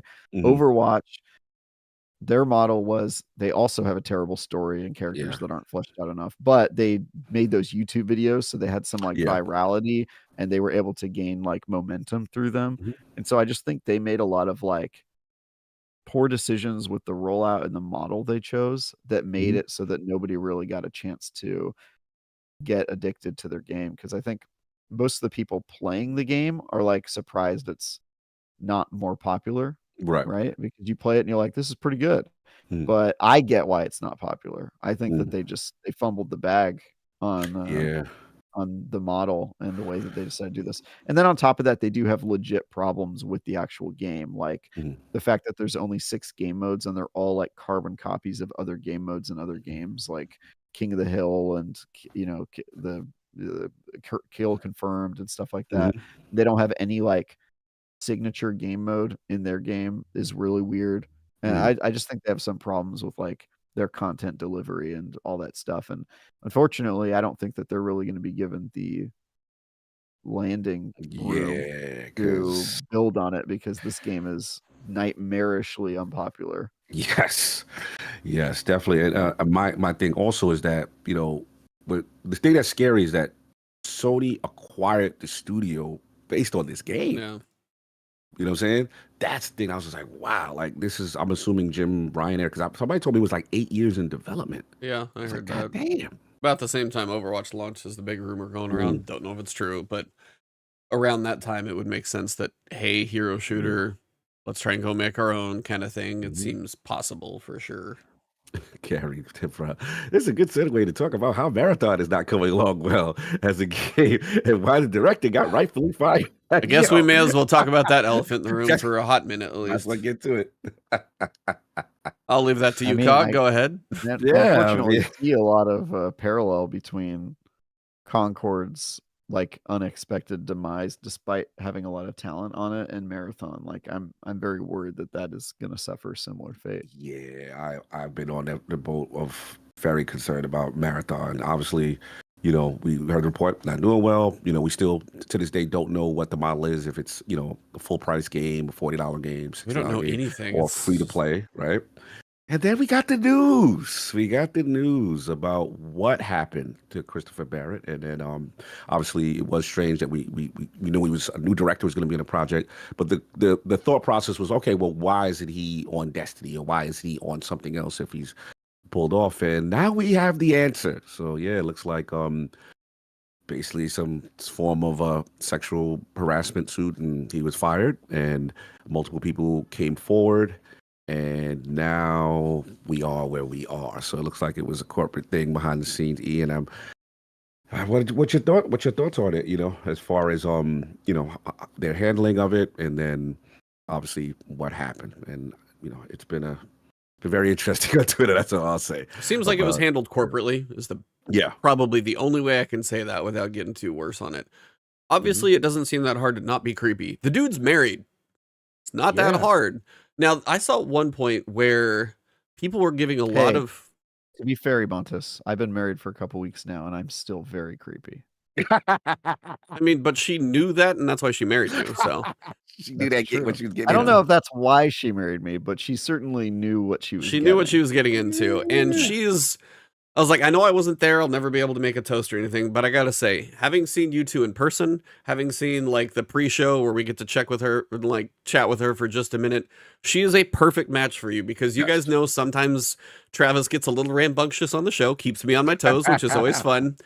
She is the perfect match for him because she will match his energy, but also she can fire back with the best of them. And with somebody like Travis, I was like, I've watched it happen, and just you want to see Travis is going to come in with the improv chops, and she will shut him down faster than anybody I know in the whole group. And I was like, you are great. You are wonderful. You guys are a perfect match. So no, you guys are absolutely wonderful. I'm so happy you are married. That's so great. Yeah, she can fight back. So what I wanted to say is it is not that hard not to be creepy. I saw something where Ninja, we know Ninja, giant streamer, and he was just like, I don't know. Okay. Just to be clear. That's fine. Some people who will listen to this probably have heard of Ninja. Over the years, that's probably come up. There was a point I saw on Twitter, there was a clip where he's like, I hang out with the boys, I hang out with my wife, I don't text anybody, I don't DM any girls, I don't do anything. And it's one of those situations where people were giving him crap for that. And I was like, are you surprised that somebody with popularity and power has a risk of something going wrong? So he chooses not to put himself in those situations. Right. And I'm like, he's just playing it safe. He wants to stay married to his wife, and he wants to not have any scandal or anything, and he takes that out of the equation. I was like, yeah, there's a balance of like, yes, you can have friends and stuff, but if you feel like you're worried and you want to take it out of the equation, the fact that people gave him crap for doing that, I'm like, that is just a personal choice to not, have a risk of something. I mean, it is weird. That's like Mike Pence not being allowed to be in the same room with a woman, alone. Why did that? There are a lot of reasons. You didn't know that? That's probably a whole different reason, but when Kamala got the nomination, some people were saying that she should pick Mike Pence as like an FU, right? And then somebody else pointed out that he wouldn't be able to meet with the president because of his policy of not being allowed to be in a room alone with a woman that isn't his wife. Somebody was like, he wouldn't be able to do the job, which is very funny. Yeah. No, like it is a little weird. That's right? a different podcast discussion. I was like, that's a different podcast. But basically, the point is like he's making a choice to try and remove the risk Himself of those from, himself from like risk. like, like I'm sure he has like female friends and stuff like that he's known forever, but especially like new introductions, God only knows what people want to do. My point is like somebody can have enough conscience to try and make that effort to be a decent individual. Yeah. So when somebody does any of the things that we seem to have got from the article about our previous director of Marathon, yeah, that's not great. And I'm not surprised he's gone. And when I say it was handled corporately is because when that comes out and then you see some of the stuff come up on Twitter and be like, you guys remember when we, the people are just cringing or be like, oh, like they're cheering for this guy and they're so happy and people are just cringing inside with all that stuff. Means a lot of people knew. Unfortunately, it was covered up. HR is not there for the employees, they're for the companies, so they probably had a hand in some of that too. And then when enough things happened, then he was quietly removed and said to be on sabbatical. And just not even removed. And then finally truth comes out that his emails are gone. And just like it was handled very corporately, and which is shady, which means all of the people who wanted to come forward and feel like they barely get a say in the matter. Yes, he's gone, but it's not like anything's there. So no, yes, I'm glad the actions happened that did, but it probably took way too long to get there. Same thing with somebody like Blizzard and all that stuff came out that sounded horrible and probably way worse from what I heard. But either way, it's just like, it's not that hard to be a decent person. And it still seems to be, but it shouldn't be. Yeah. What the issue comes down to, abusive position, right? And when you're in a higher station, so to speak, and you're making, lewd comments about, beyond, the company and then flirtatious and stuff like that, then, you put yourself at risk. And that's what I'm saying. It said, 8 female employees that raised complaints. The investigation found that he called lower level. Yeah, Scott with a good joke. Yeah, that's a good one. He called lower level female employees attractive, asked them to play truth or dare, and made references to his wealth and power within the studio. suggested Hell he yeah. could help advance their career. Baller according to- move. What's this casting couch energy in the what's going on? Oh bro? God. Like, Okay. Yeah. what's That's. Dude. doing in the So studio? I guess now is the time I should tell everybody that all of these things, Cog did them to me when I joined the show. Hey, listen, He told me he had it's a rite of power. passage. He said, "Look, I could get you on the show. I can get I you do got a casting seat couch on the energy. I'm last known for that. word, dude." And I'm like, "A Cog, look, I'll do what I got to do, man. I'll do what I got to do. I want to." That's just the business. Look, man. So this young intern, Yeah. make a name for himself. Hey man, we met on Fire Team we chat. on Fire And Teacher. afterward, he was like, "Hey, I think I could really help you in your career. I got all this power. It was great." He was. I hope you Lord. guys What are was I enjoying the supposed last episode of The Last Word. to do? David said it broke E. Somebody said, "Why, Look, Cog? Why?" if it isn't clear enough, these situations make me hella uncomfortable, and I feel like I have to just joke. No, I I'm don't know with what you. else Like, to do. that's kind of the thing too, is like we are Oh, three man. guys talking about all the crappy ways females are treated in the workplace. It's like whether it's a female, a minority, or anything else, I could not feel more out of my element talking about any of that stuff. I really do not feel, but it's like I also feel like it's one of those things that's been said to me enough. If you don't say anything, you're also somewhat complicit, which is a problem that so many people seem to do, but it's also trying to find your place to like say it reasonably sound, because it's like it needs to be called out. That stuff should not happen.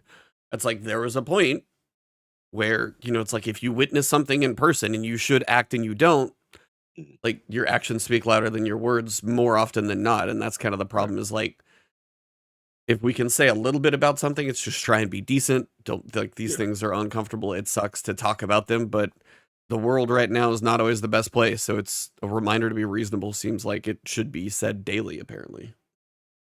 Yeah, I do want to say that, like, I think Bungie's in a bad position when stuff like this happens, because I do feel like they seem to have handled it well, right? Like they got rid of the guy, which makes sense. God damn it! Sorry, I just saw the comments.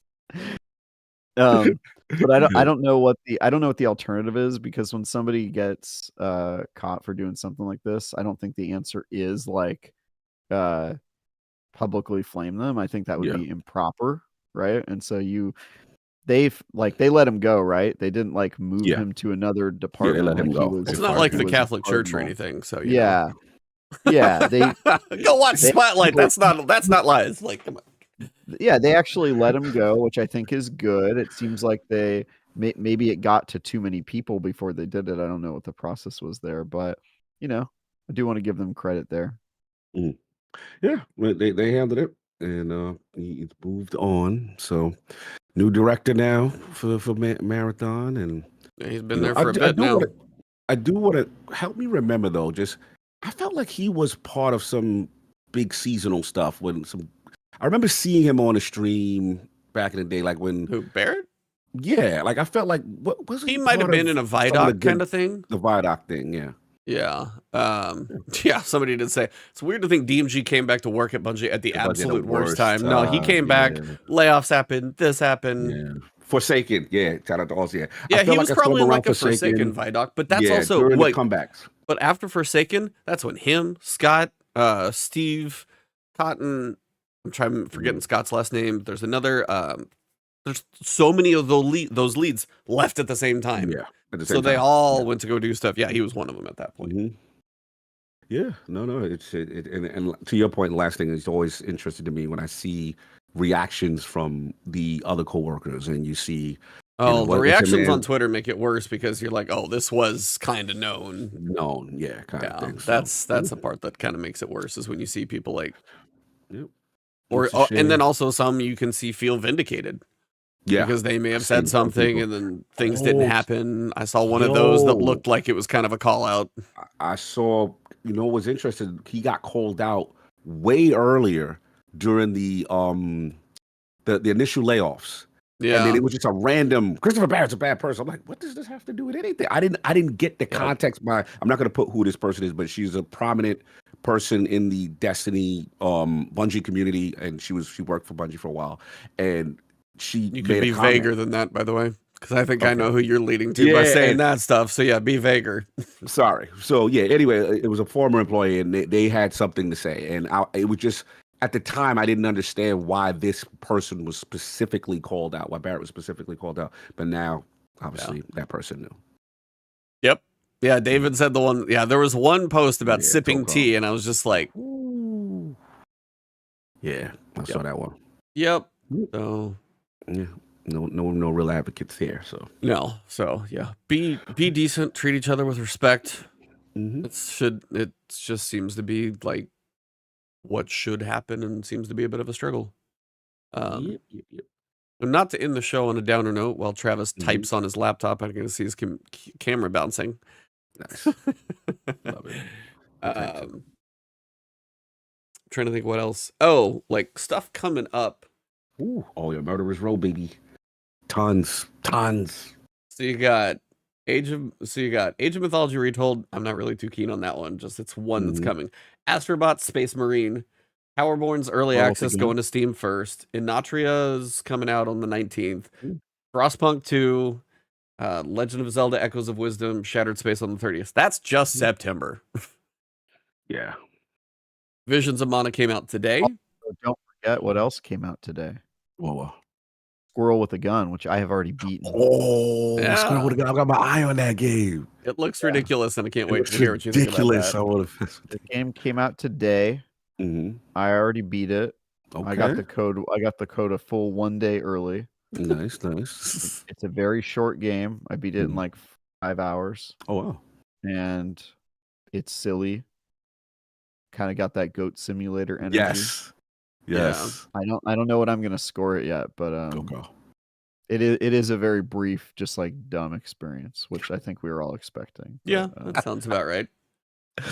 Squirrel with One to actually mention that is kind of shout out to The Verge, who had a little bit of pushback for releasing this game, and then they got crapped on, even though there was not an official NDA. It was just a button push, and I was like, that's not an NDA. Deadlock is now actually a public thing, as opposed to how it was previously. Please don't talk about this game we invited you to. Yes. Yeah, that was and now they've kind of retreated on that one. So The Verge screwed up, by the way. It was a terrible decision. Like, do you think they broke an NDA to do that? I don't think they broke an NDA, but I think they very much misunderstand what an embargo is actually for.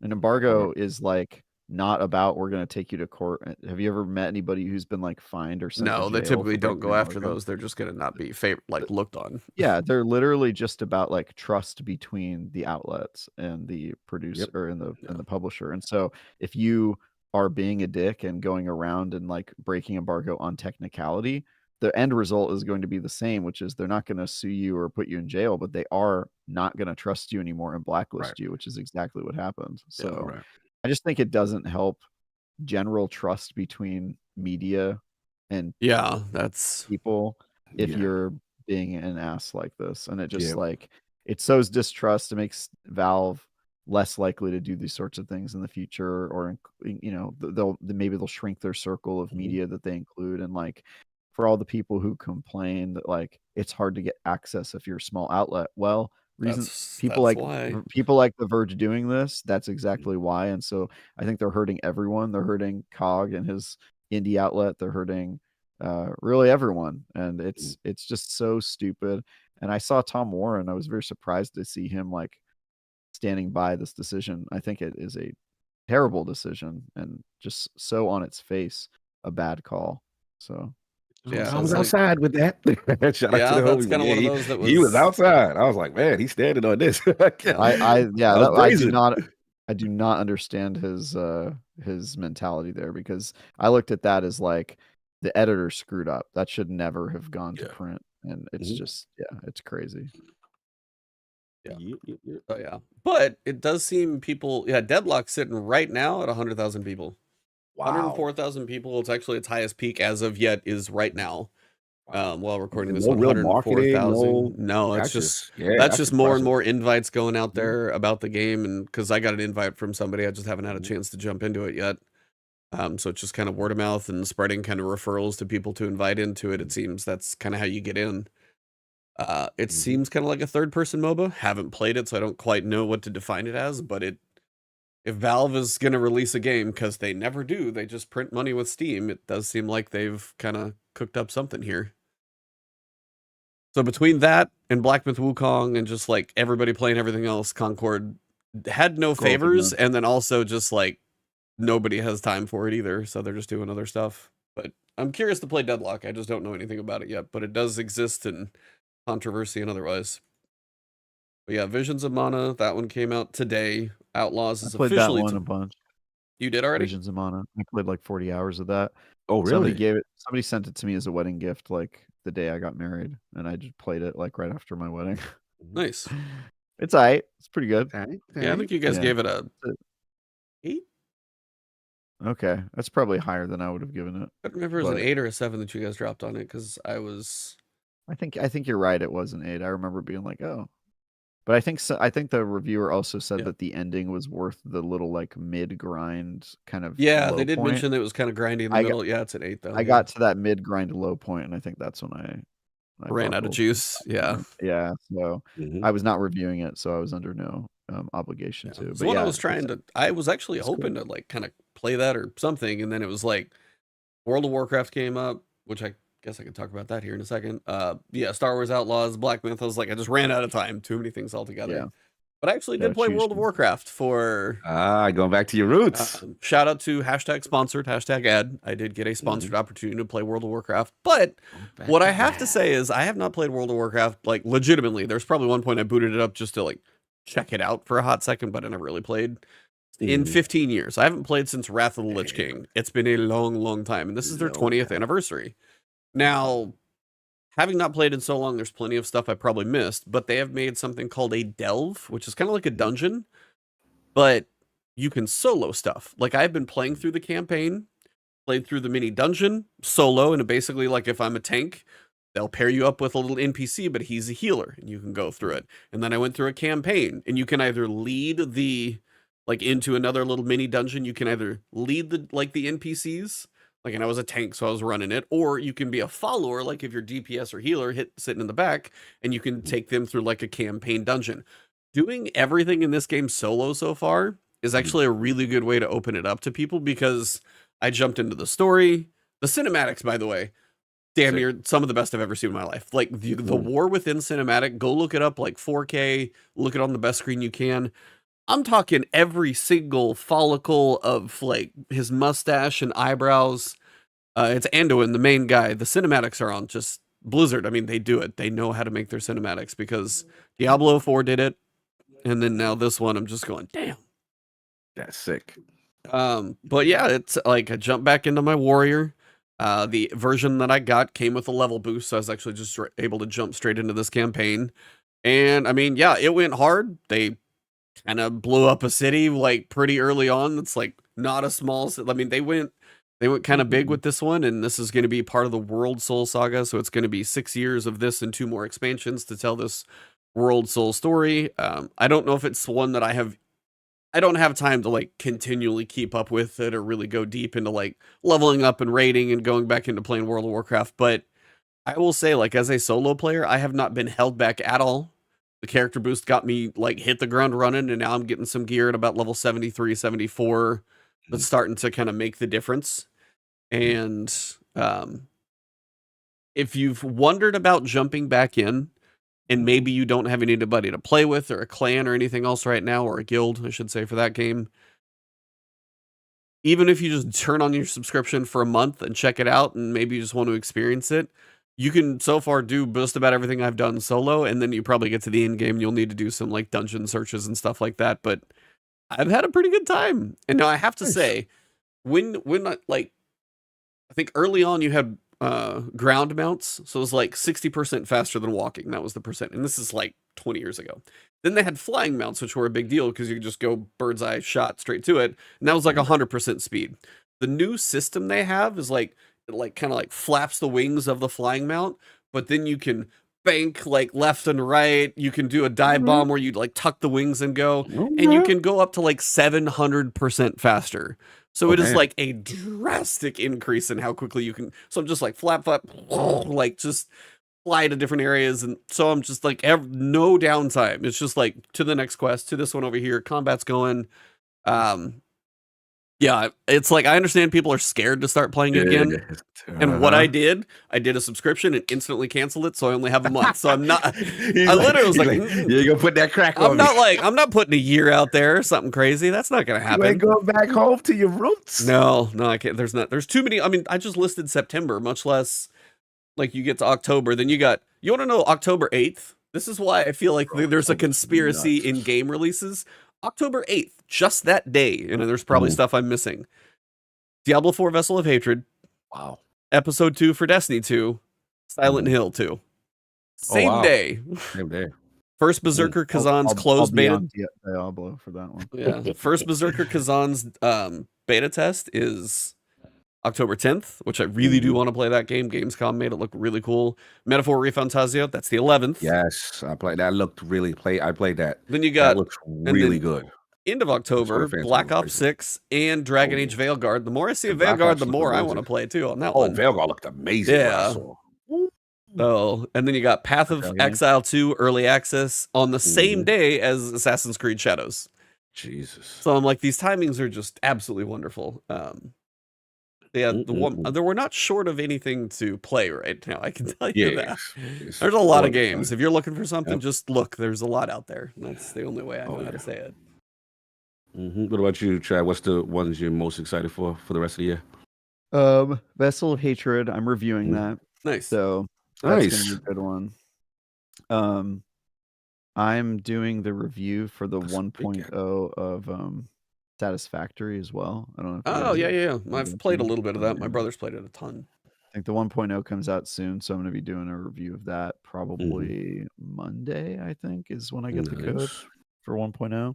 That game is going to be a huge time sink. It is. That is what it is. Building, I'm going to lose like half my life. Oh yeah, it's over for you. And then I think the middle of next month I get access to the final version of Vessel of Hatred, which, by the way, I want to give a shout out.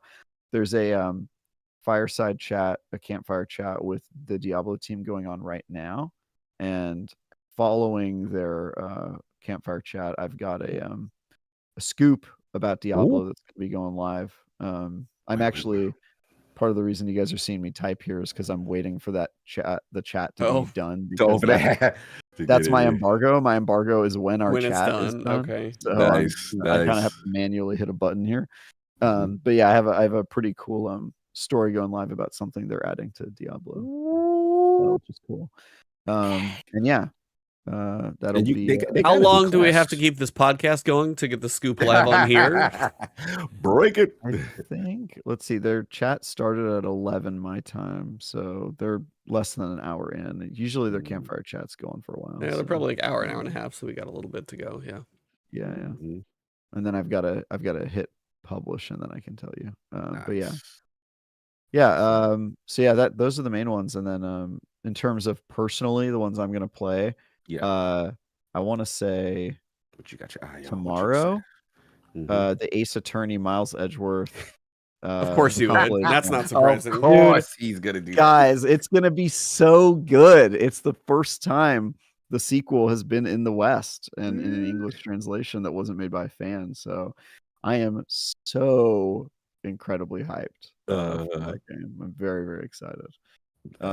Yeah, I played the demo. The demo came out, I think, on Tuesday, and I spent like an hour with it, and then I decided I was getting too excited. I had to put it down and stop playing. But yeah, I'm gonna be playing the crap out of those games this week as soon as I have access to For Diablo's sake, I'm excited with the mercenaries. For me, doing a lot of solo stuff, that'll be really nice. Mercenaries are cool. The new Spiritborn class is super awesome. A lot of the stuff, and by the way, the campfire chat today, they're talking about changes to like loot game and the. I mean, I've heard as seasons have gone on that like loot game getting up high level just seems to be smoother and better. So it's a totally different game now. Yeah, I've heard they've made a lot of work on it. Very, very good. So yeah, be on the lookout for my news story today. But yeah, I'm excited about a lot of these games.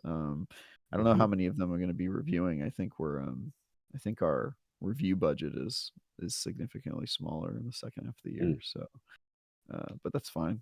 I'm still gonna be playing all these games. Oh yeah. Nice. Cog, what's your? Well, I mean, Bro, what indie? So much. Yeah, Indies Well, at the Indie's end. December. Yeah, I keep Yeah. forgetting about that. I'm super hyped for Shattered Space. I've been actually Yeah, that's jumping right. into Starfield with the new Mako, with the Rev 8 or whatever it is. So I'm excited for that. I love the House Varun storyline. Oh, I one can't thing wait. I got to throw a Yeah. little shade on Oh, what's up? Starfield Outlaws. You can fly to space. Oh, I saw that's a loading screen. But I mean, but you can actually fly to space. I just had to give you a hard time. God bless. They ship combat. Maddie told me what the ship combat was. I was like, y'all can have that. It's not. I don't. Man, he ragged on that. Like I've done dogfighting in games before. I know he hated it, but I was like, I don't know how much more you expect for space combat. Like that. Like No, he just said it. He didn't say it was terrible. He just said it was basic. He's just like it's not fine, comparable. I mean, that's how I would describe Starfield's combat too. Well, I wouldn't go there, but It's pretty basic, dude. Yeah. I love the space combat. I think the space combat is some of the best. And I play a lot of those type of games. Wing Commander, what's that joint? Chorus. It's up there. As far Chorus as is way dogfighting, better than Starfield. Come on. I give it a slight edge. I give it a slight edge. I give you that. I give Chorus a slight, but it's up there. But that, I was like, nah, because the champ is still the champ. Starfield's not the champ. Anyway, I'm being messy. But no, that what else we got? I'm hearing great things about Stalker. Great things about Stalker. Yeah. So they seem like they've come a long way because the demo I played last year was rough. So I mean, obviously we know the studio, all the stuff that they're going through there. So yeah, that what you gonna say? Oh, it's so much. Damn. Oh, surprisingly, Black Ops. Surprisingly, Black Ops has been looking good, man. Oh, I mean, if it's sitting there in Game Pass, like the campaign's going to be pretty. I'm not skilled enough to go have like any major success in multiplayer and being like, I might be a human shield. I might be a human shield. I saw that thing come out. That's the human shield look fire. Yeah, I got that. Like, that might be Zombies me. look good. Zombies. Every time I see it, I'm like, yo, this joint kind of looking. Yeah, this guy's going crazy. What's another one I'm forgetting about? There's one more game. It's an in the card game that's coming out between that time. And is it Alters this year? Alters. I feel like Alters. Oh no, it's not this year. No, they haven't dated it. That's the only reason I know, because I'm watching that really close too. Yeah, 11-bit Studios, The Alters with Alex Jordan and all that. Yeah, no, there's no date on it that I'm aware of. So that's no. When that comes, I want to play it too. I'm with you on that. And the other one I need a date on, if it's coming, is what's the joint? Was it Expedition 33? Oh, Clara Obscura Expedition 33 looks amazing. That full gameplay trailer they put out. Yes. That looks so good. Oh, because you got Ben Starr as like one of the voices, and I forget the lady who did the other one. Both they were spot on with theirs. That was one thing I will say. I played the demo for Visions of Mana, and one of the voices in there, and again, I hear Square uses weird voices all the time because I stream the demo. One of them was like Southern Georgia, like almost like Southern Belle accent for one of the characters, and it just threw me off because I'm like, why is this coming out of this character? I'm like, sure, it's a choice, fine, but I was like, I just did not see it coming. But no, Clara Obscura, I'm not even a turn-based guy, and I was like, oh, but we got real reactions in combat with like parries and dodges. That's okay. Now I'm in. I'm watching that a lot closer. I need a release date, man. They still give me no release. I think that one. I want to let that one cook. They can take their time. It looks really cool. Take their time. But it's so much stuff, man. It's still stuff I'm forgetting. It's just so many games, bro. Yeah. It's like a murderer's row between like September all the way to December. There's tons of stuff to play. Somewhere in there, maybe a Tokyo Game Show, which seems to be getting some build up to it. PS5 Pro seems definitely more and more possible. That's just soon. And then will be interesting because I know there's like speculation of, or at least Paris has it, and I feel like there was some of the leaks, like if there's a 2026 like an Xbox, that's like one of those weird dates that somebody was wondering if they were doing anything. Seems early if they were going to do a new gen as opposed to a Pro, because Xbox said they were really not doing a Pro. I don't know. I will be curious to watch how the consoles do, but like GTA. How the consoles war. Yeah, the consoles war. Honestly, like everything I saw, like I just want to go dump like 300 hours in a Monster Hunter Wilds. I want to play that game so much. That's your like game. That's your game. The fact that I like Gamescom this year and then PAX West, I would love to be going up there because they've got it going on up there too. But no, Monster Hunter Wilds, I will just, because World was big enough that I spent so much time and had fun and working up every little piece of gear and fighting all of them. I played Rise and a little bit of Sunbreak, and they just weren't quite the Son same. of Rome. No, Sunbreak. Oh, okay. Not Rise, Son of Rome. I thought you were playing Rise, Son of Rome in 2024. The year Monster before. Hunter Rise, Monster Hunter Sunbreak. They are different things. They didn't quite click in the same way, and I hadn't quite figured out why. But I know, like, this is the follow-up to Worlds, at least in scale, it feels like. So I'm very much ready for that. And it feels like February 2025 is going to be awful all over again, because it feels like now you got Avowed. And then Kingdom Come was the week those of, are week before. close. And then, but it feels like everything's like early 2025. And I'm like, it's all going to be 6 weeks of just chaos again. I know it's going to happen. It's just it's that next section of gaming that comes out. So we'll get this, we'll get our break, and then all that stuff in February. And then watch Act 3. When does that launch? Well, if you go 18 weeks from October, so 4 months, October, November, December, January. Yeah, episode 3 is going to be right in the middle of that. Good luck. Good luck. Assuming there is an episode 3. No, like there's an episode 3. Anything past that, no promises. We don't know. Yeah, just episode 3. Frontiers. That's one of the, I was like, that is, so when you guys weren't here, I did one show that was by myself. And towards the end of it, I was talking about other games that I'm looking forward to in this calendar and stuff. We kind of walk through it. But when it comes to Destiny, is like, whether it's content creators that are branching out, doing other stuff, which many of you have seen, whether it's less content from me or anybody else, the podcast, like, we're going to get a week of content, or they're going to have 5 weeks off. Like, for even us here on this show, there will be less of it for probably that reason alone, just so we're not, because you do Defining Duke and ILP, so you're doing variety. You do seasoned gaming, so it's like, we don't need a variety show twice over for these guys, or 3 times for COG. So you may see a little less of us. We'll be here when it makes sense, obviously, when there's events and things and stuff to discuss. It's not like the show is going away, but it just seems like if it stays as a Destiny thing, and it may be something we look into doing something different or otherwise, but just if there are breaks in the episodes, that is why that's probably going to happen. But towards the end of it, I was just like, yes, we got an exotic mission. I got a void, exotic auto rifle, and then I'm kind of like, and I'm setting the controller down and going back, because that's what it is. All these other 2 episodes are going to be is like, I'll slowly get a couple pinnacle levels here, then max that out. If I don't play that much, my artifact score is not going to be that high, which is annoying, but it doesn't really matter. And then, do I really care about another horizontal move? Right. And my buddy, he has maxed out the First Ascendant, and that game is grindy as hell, but he has got every single thing, and he's been playing some Black Myth too, but I think that's just what he's been. A lot of grinding. Yeah, he's been grinding a lot. Or he paid money. No, I think he's actually, I've seen him play a lot. He and his buddy, I think, have just been farming a ton. I want to see the credit history. Either way, like, the thing about the First Ascendant is, when you beat the campaign and you get to that end game, you're like, hey, it is going to be grindy. But if you put in the time in First Ascendant and you start unlocking all the modules on the character classes or the weapons, your stuff can get damn near basically twice as powerful. When we get to done with a campaign, basically the numbers are all relative of what Bungie wants anyway, and we have no way to ever grind for anything more powerful. And especially lately, it's just all been horizontal. It's like, it's another perk, and sometimes they're kind of a little bit creative, but I think that's why, at this point, is like, I'm not compelled to go grind. I don't even care about all the weapon frames right now. I'll just slowly unlock them on a weekly basis with my little freebie red borders. Doesn't do anything for me anymore. And I think that's kind of the sad state of where right now the problem with Codename Frontiers not really being a thing.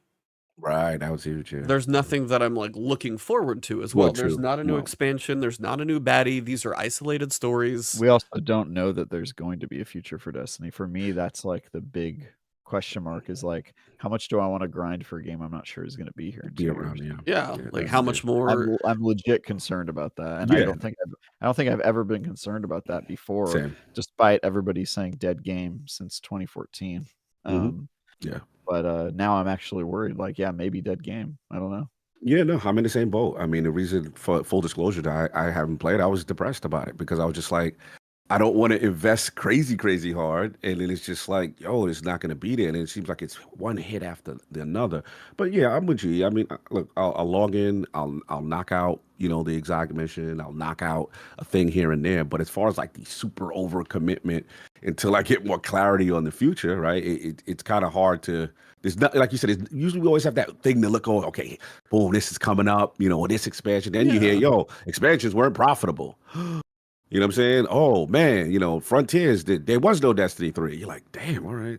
And then everything's tied to Marathon. You're like, God damn, like it just seems like it's hit after hit after hit they've been receiving. And look, I'm at that point. I'm pulling for them, of course, you know what I'm saying? But if it goes, I have to prepare for that reality also, right? If it does. And we've been rocking this thing with 10 summers and 10 winters. You know what I'm saying? It's one of the longest running games ever.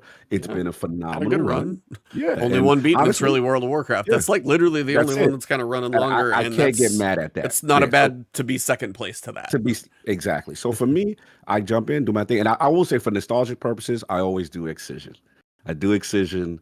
That's the one Pinnacle I always do. I'm like, all right, this is you at peak, baby. You know what I'm saying? Like, it's nothing like it. That's how I choose to remember it and do that. But I'll get the Void Joint. I'll knock it out to this week. And, I mean, that's kind of the thing. It's like the dungeons are cool. There's going to be a couple of those in the episodes. I don't know how they're going to time the drop of those. If it's just like Act 1, here's a couple weeks of story in a dungeon, go. If that really happens, then man, the reason to play the rest of the entire episode, if I get my dungeon early, that's going to be a longer break probably.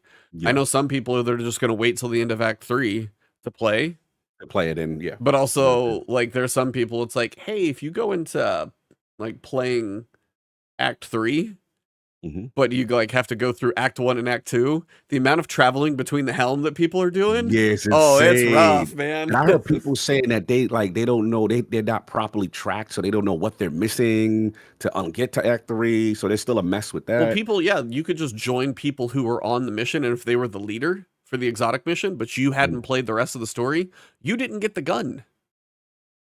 You had to be at the story point to get the gun. So if you're not there, it's a bit of a problem. Yeah. So there were a lot of not great moments there about Act 3 started this week though, so I'm not behind or anything. No, you're not. But some people were like, "Oh, I heard the season was only okay, so they're skipping," and they're like, "Oh, there's a new exotic mission. Hey, let me go play with one of my friends and I'll go get the gun," and they couldn't get it. And I'm like, I am sorry. Like, that's wild. Sorry, bro. Go to Nessus and grind Vex kills, you bitch. Get them solar kills. Get your botany on. Collect plants. Go ahead. NES. What is it?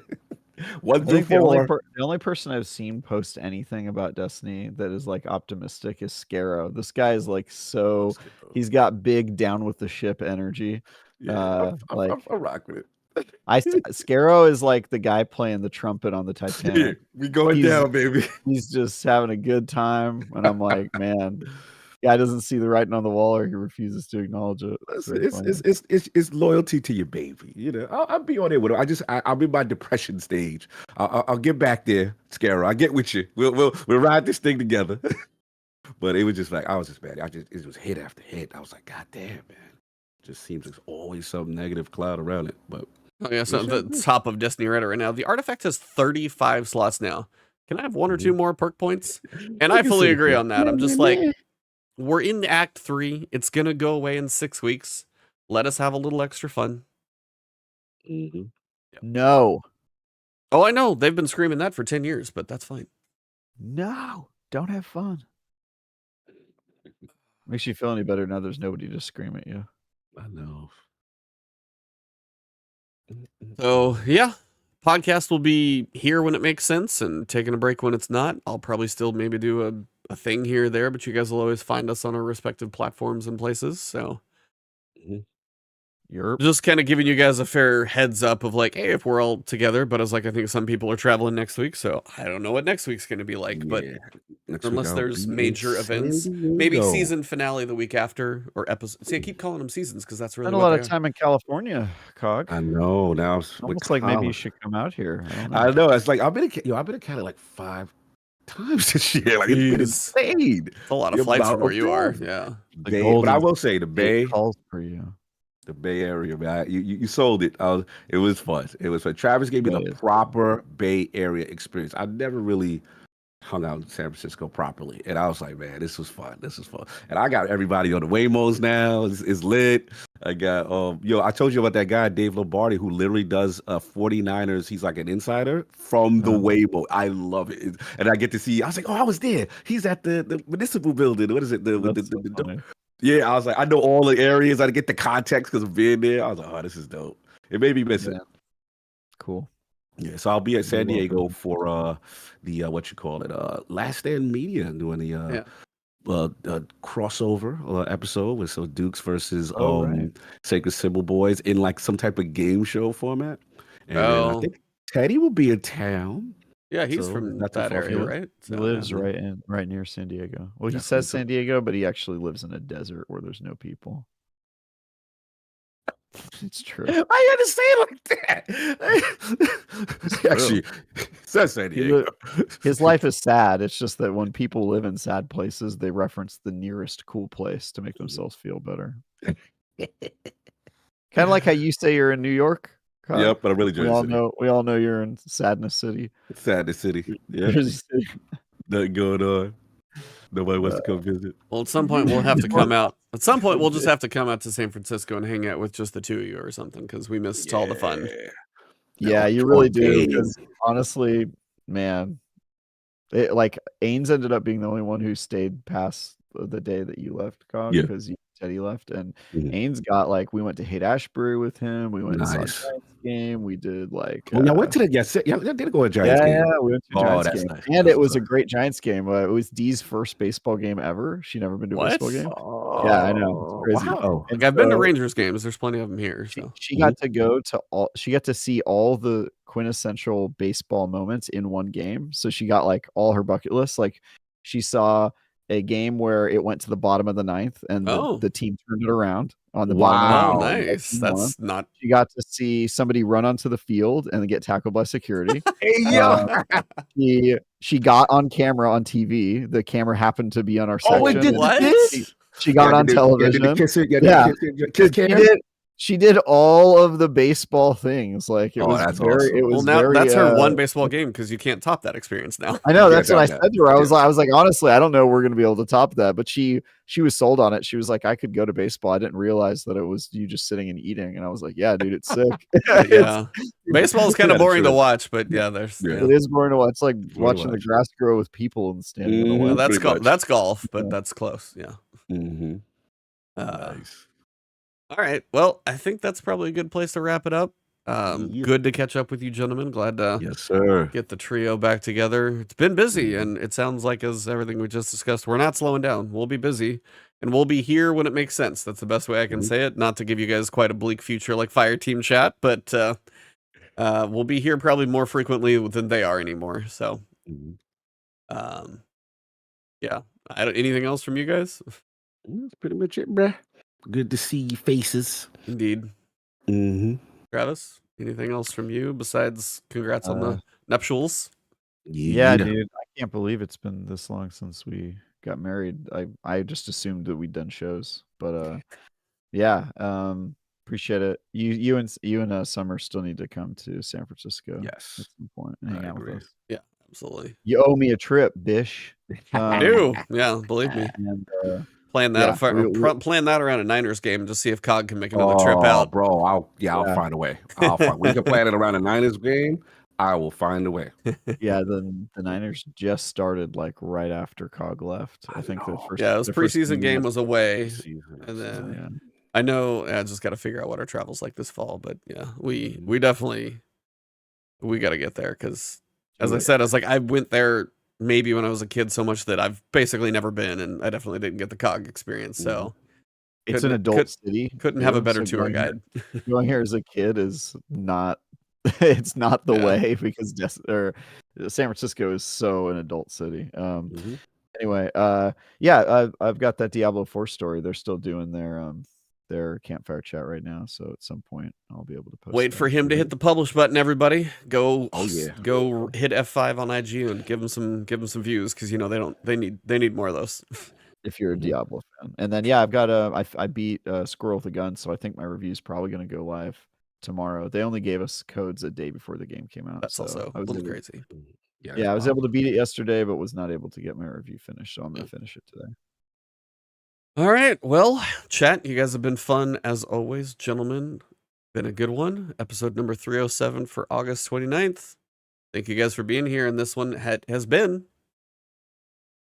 The Last Word.